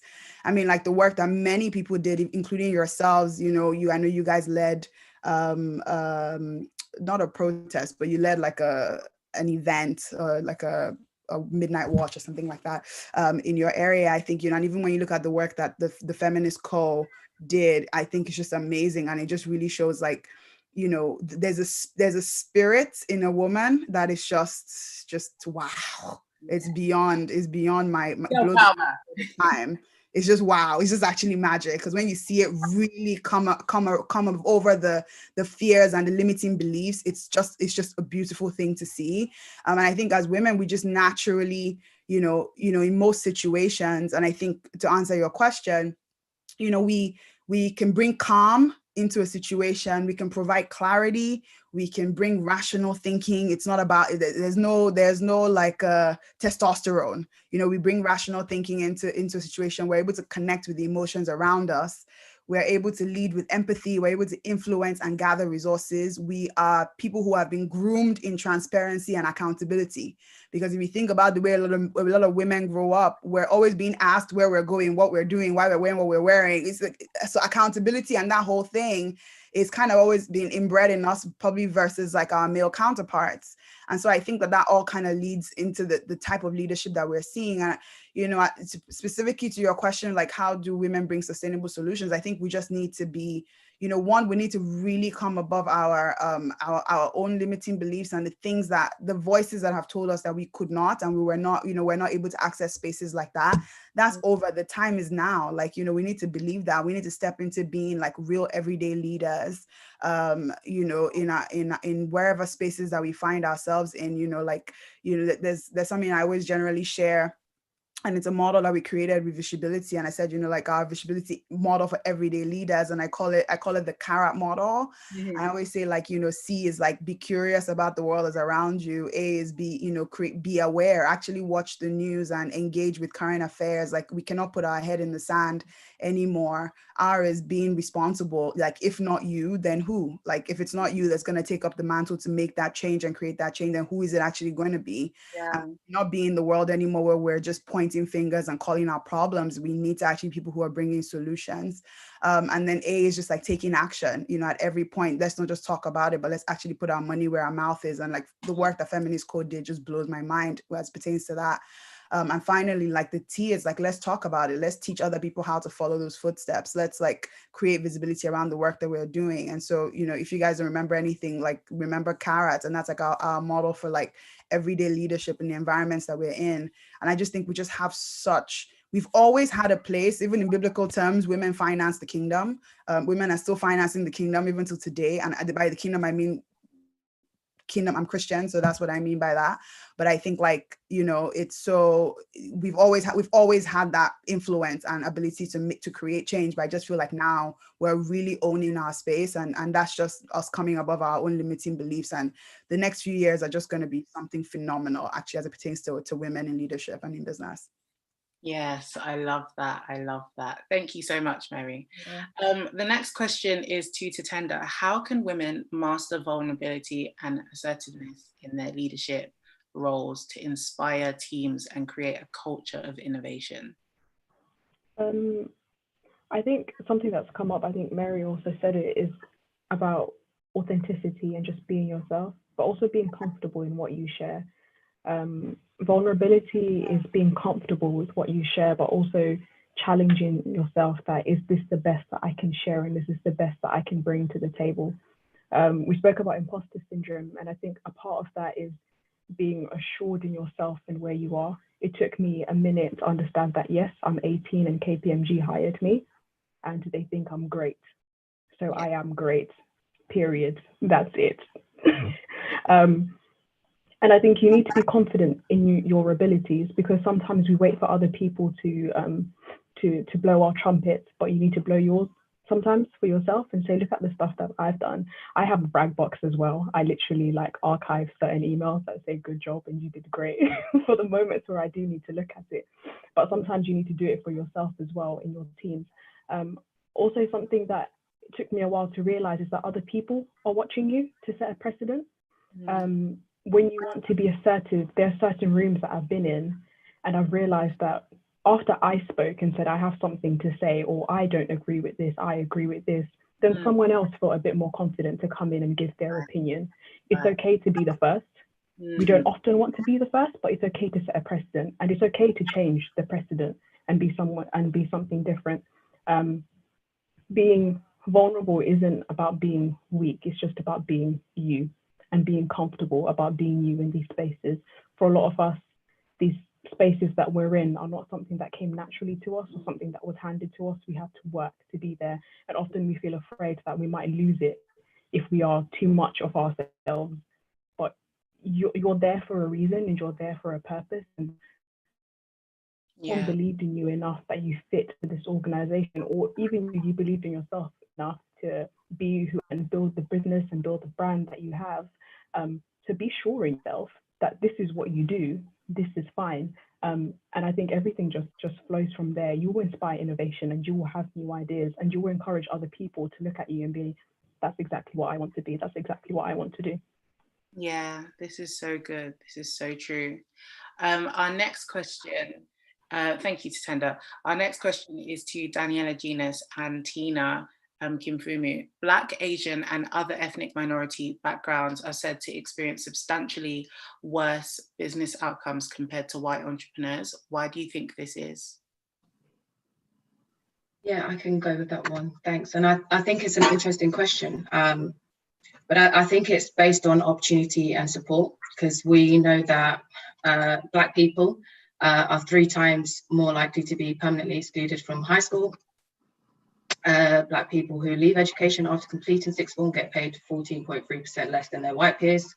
In terms of those students who do decide to pursue further education, only 6% of the Black students actually attend a Russell Group university, of which are, the hot universities where blue chip companies and other large organizations usually target. And as you may be aware, out of 3.7 million leadership positions in the UK, Black people only account for 1.5% of that, which is over 55,000 positions. Yeah. And the big four as well, they only have 11 partners across the big four, if the count is still the same. And we also know that there is a 3.2 billion pound ethnic pay gap. Yeah. And Swiss, who's the founder of Black Pound Day, he mentioned that though businesses run by Bain groups, they contribute between 25 to 32 billion pounds to the British economy every year.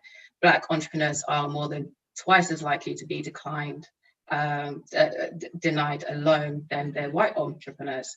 And white people are 8% more likely to gain funding from venture capitalists than Black people. And then if you are a Black woman in economy, you are the least funded person in UK society today.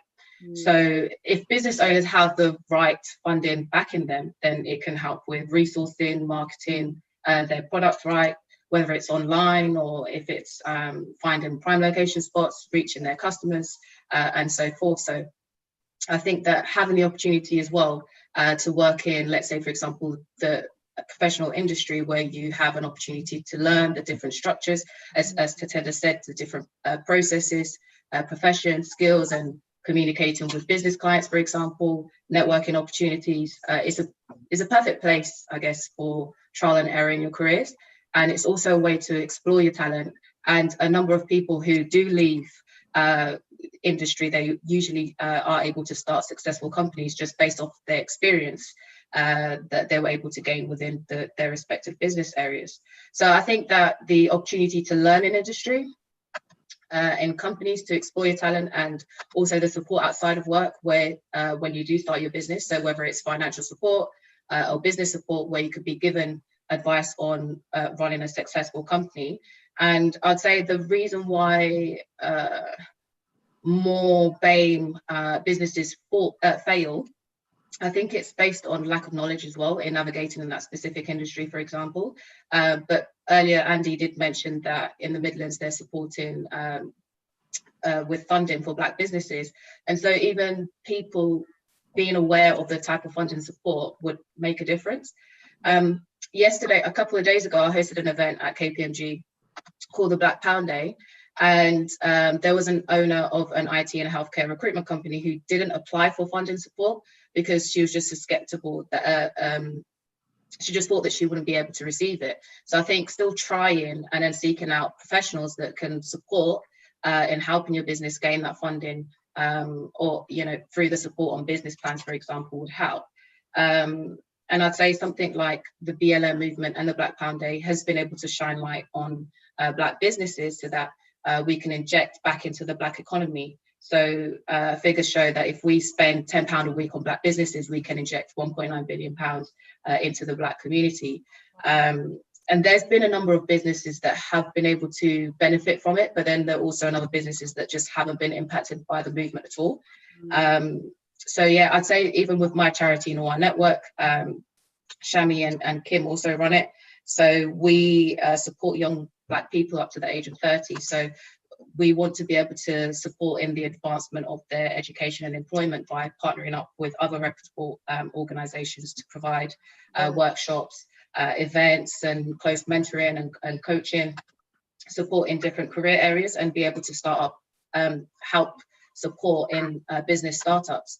But again, as Black men and women, obviously we're all disadvantaged. So I guess sharing the relevant knowledge to succeed in one's desired career path is important, and the aim, and every company and charity should aim to also do this as well. But also, as mentioned earlier by Mary, is what are the corporates doing?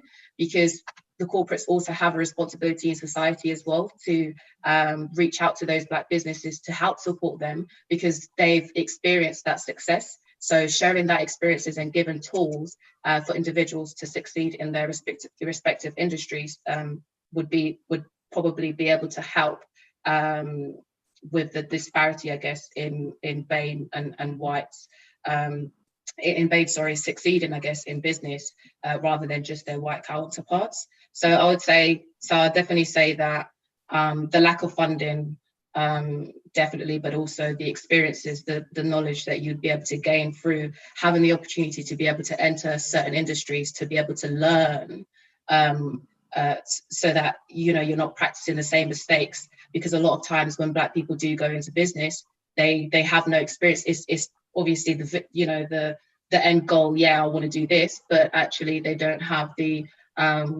experiences to be able to successfully to be successful, I guess, in their business. So yeah, so I guess there's a lot of stats there just to prove the disparity, but also the lack of opportunity to be able to succeed in whatever area that they've decided to venture in.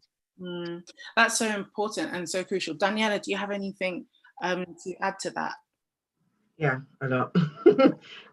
I agree with a lot of what Tina says. However, I feel that one of the first things is when we lump all Black people and all Asian people together under one banner, we fail to look at the distinct differences between the outcomes for different types of businesses.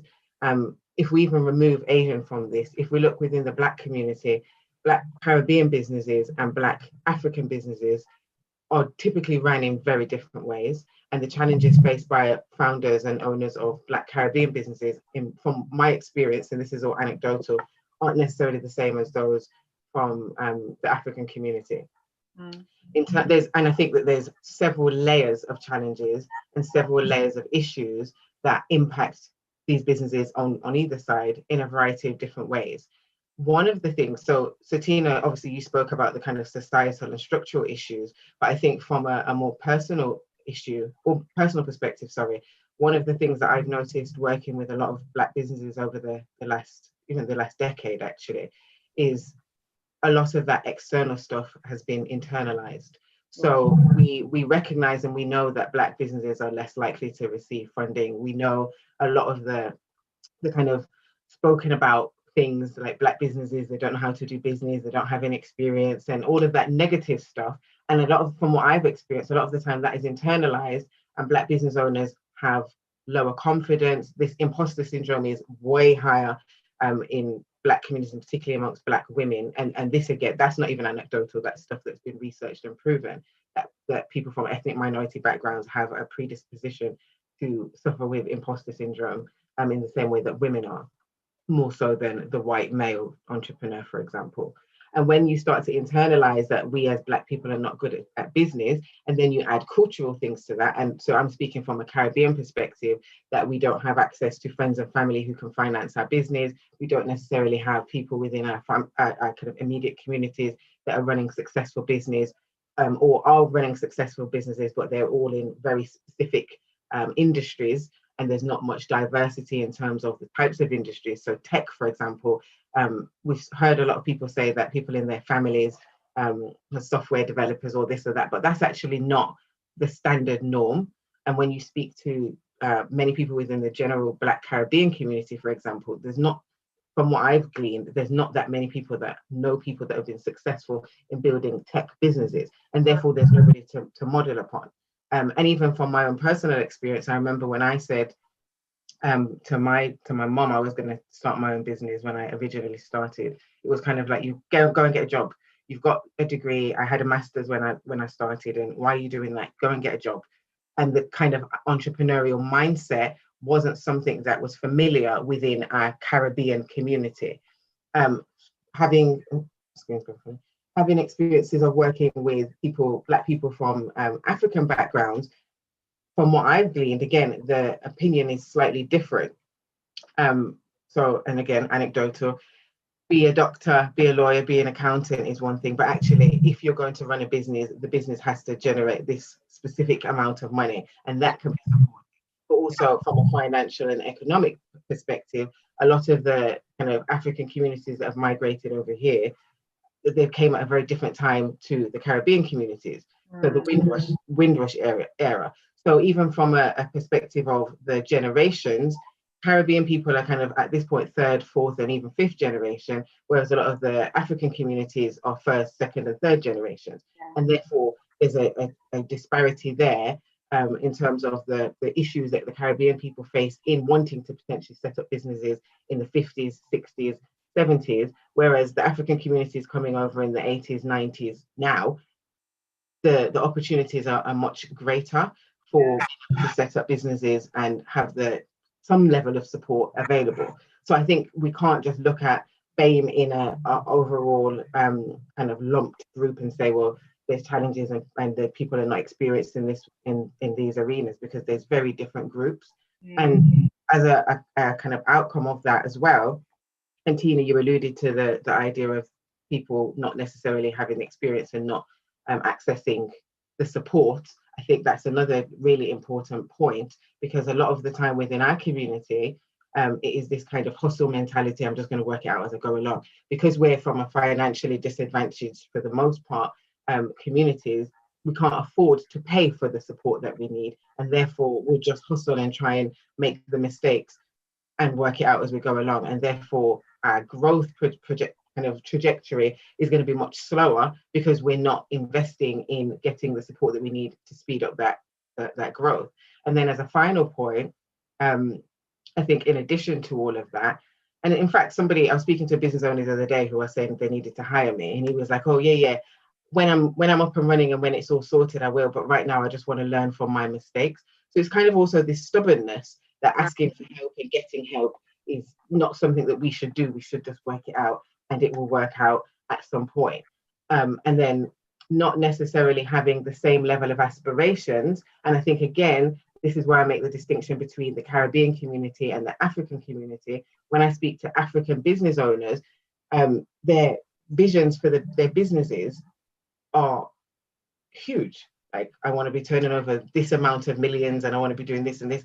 And then I speak to the Caribbean business owners, and it's kind of like, okay, I would like to have a successful business. Well, what does that look like in monetary terms? Oh, I don't know. I just want to be able to support my community and live. So I think there's so many different factors within the different groups. And I think we can't necessarily have a blanket approach to resolving these issues, because there's so many different ones that are even within the community that we call Black, that has so many diverse cultures and experiences.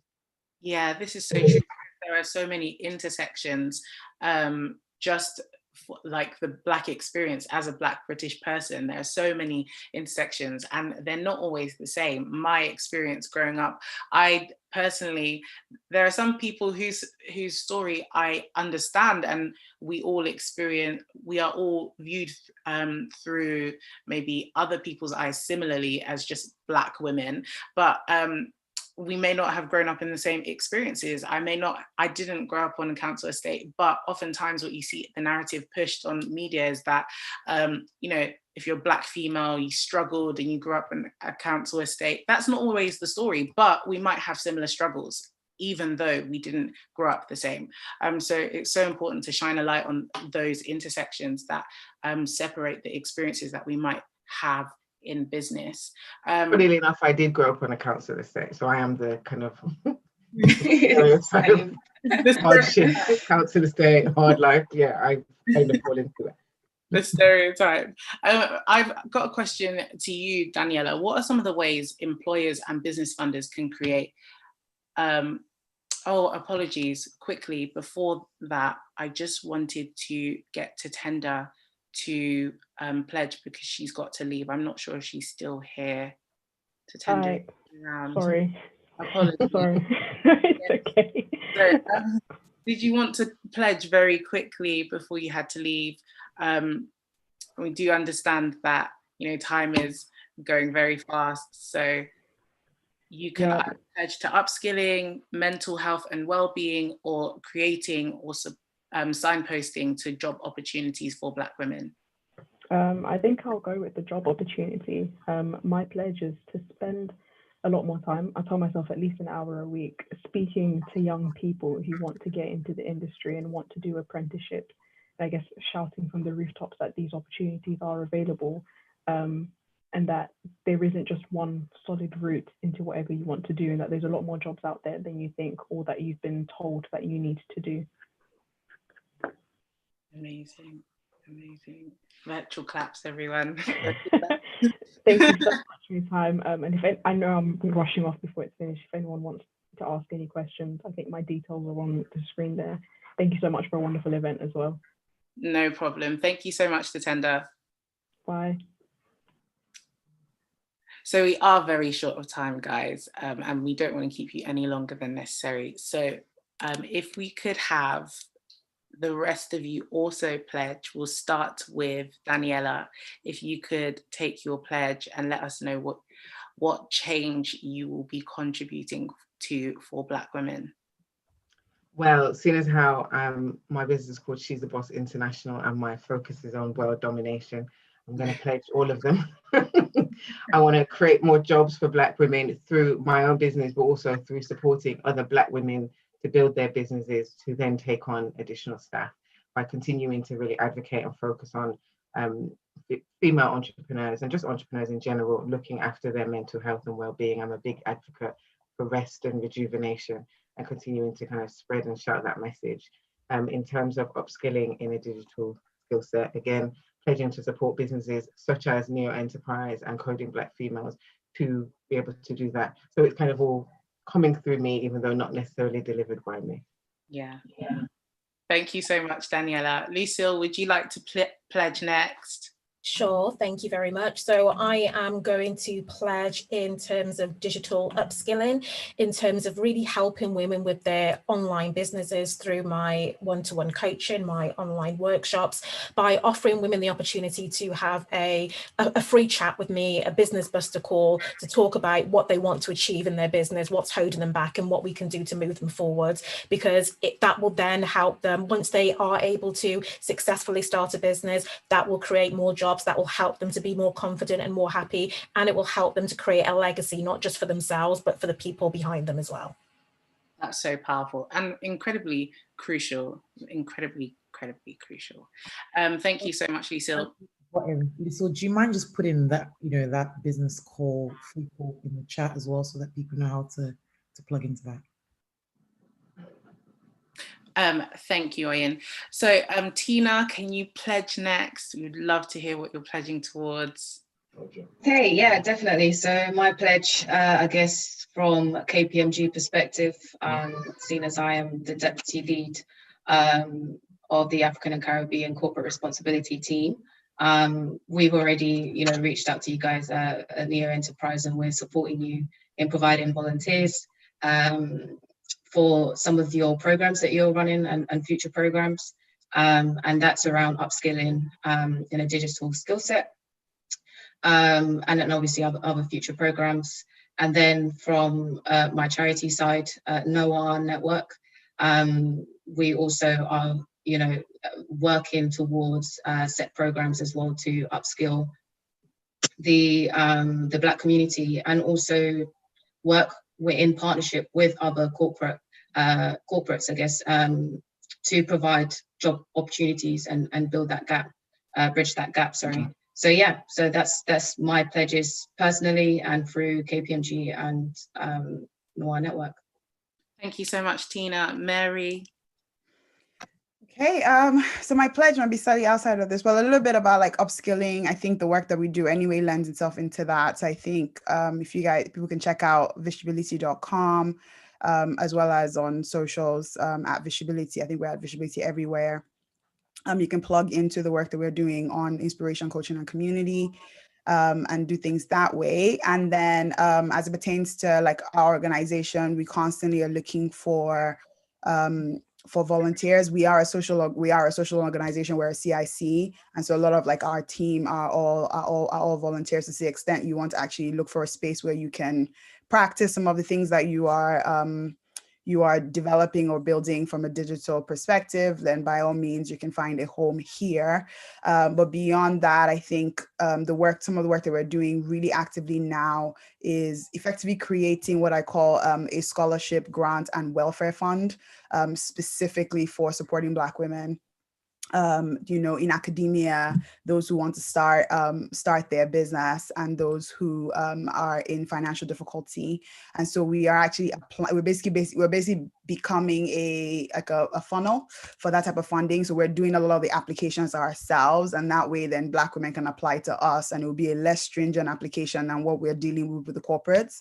So we're hoping to kind of basically build a bridge around grant funding. I think, and someone mentioned this before, around like, that first few £1,000s that you just need to like, hire a VA or, build your website or whatever, it can be so critical. And, and in this day and age, it's so hard to find good labor. It's very, very hard to find any free labor. And so, yeah, just having that initial seed capital that's not a loan or it's not an equity investment, I think could be quite transformational in terms of the businesses that we're all trying to grow within our community. So that's some of the work that we're doing. We're looking to launch, actually, I think in March is our timeline. So March next year. So it's still a little bit of ways away, but we're definitely putting our I actually submitted another application this morning, so we're definitely putting our ducks in a row as it pertains to that. So you just keep in touch with us, follow us on socials. You'll be the first to know once it's out, and we're really hoping we can really enable a lot of innovation that is going on here. Thank you so much. So financing will be the other bit of the pledge, if I was to summarize that. Thank you so much, Mary. Thank you so much to you all for participating in the panel discussion. I know we didn't get to finish it, but you will definitely see more events like this from Neo Enterprise. Oyin, over to you. Thank you all so much. I really appreciate you guys. Can we just give a round of applause to every single woman, not just the women on the panel, but the women that have been on here as well. Thank you, thank you, thank you. Just last words from me. Please keep yourself accountable for the things that you've learned today. Reach out. There's been so many resources, so many links, so many things shared. There's like a fantastic array of inspiring women on this call. So follow all of them on LinkedIn. So I'm just going to put up their LinkedIn now. So make sure you plug in on LinkedIn and you know, leverage off the relationships that you've already started building from today. I'm also going to put up the LinkedIn of the Women in Tech as well, put the names down and actually get in touch with them. And also, if you have any questions and you want to know more about how Neo Enterprise can support you, as I said, we're working on an accelerator program for Black women, for both career women and also women in business as well. And we're also looking to kind of support and finance as well. So we have grants that we're kind of working on. So just make sure you're plugging in because you'll be the first to find out. If you're interested in being part of the Black Coded Bootcamp as well, just sign up to our mailing list because we're actually working on the second phase now, which is set to be exciting. We're looking to branch out to Manchester, to London as well. So just keep an eye out and sign up to our mailing list. So thank you all. Have a fantastic rest of your Saturday and bye everybody. And also quickly before you leave, I know you're all about to jump out. You have all received an email with a little graphic in it, and it literally says what you have chosen to pledge. So if you check your emails, you should have all received that. And if you can kindly just post that on your story and tag at Neo Enterprise, we would really, really love that to bring awareness to Amplify Her and also what we've been doing this month, but also to share with your communities what you are committed to doing and pledging towards the change for Black women. Awesome. Thank you all. Bye. Bye. For having us. Bye. Thank you. Bye, everyone.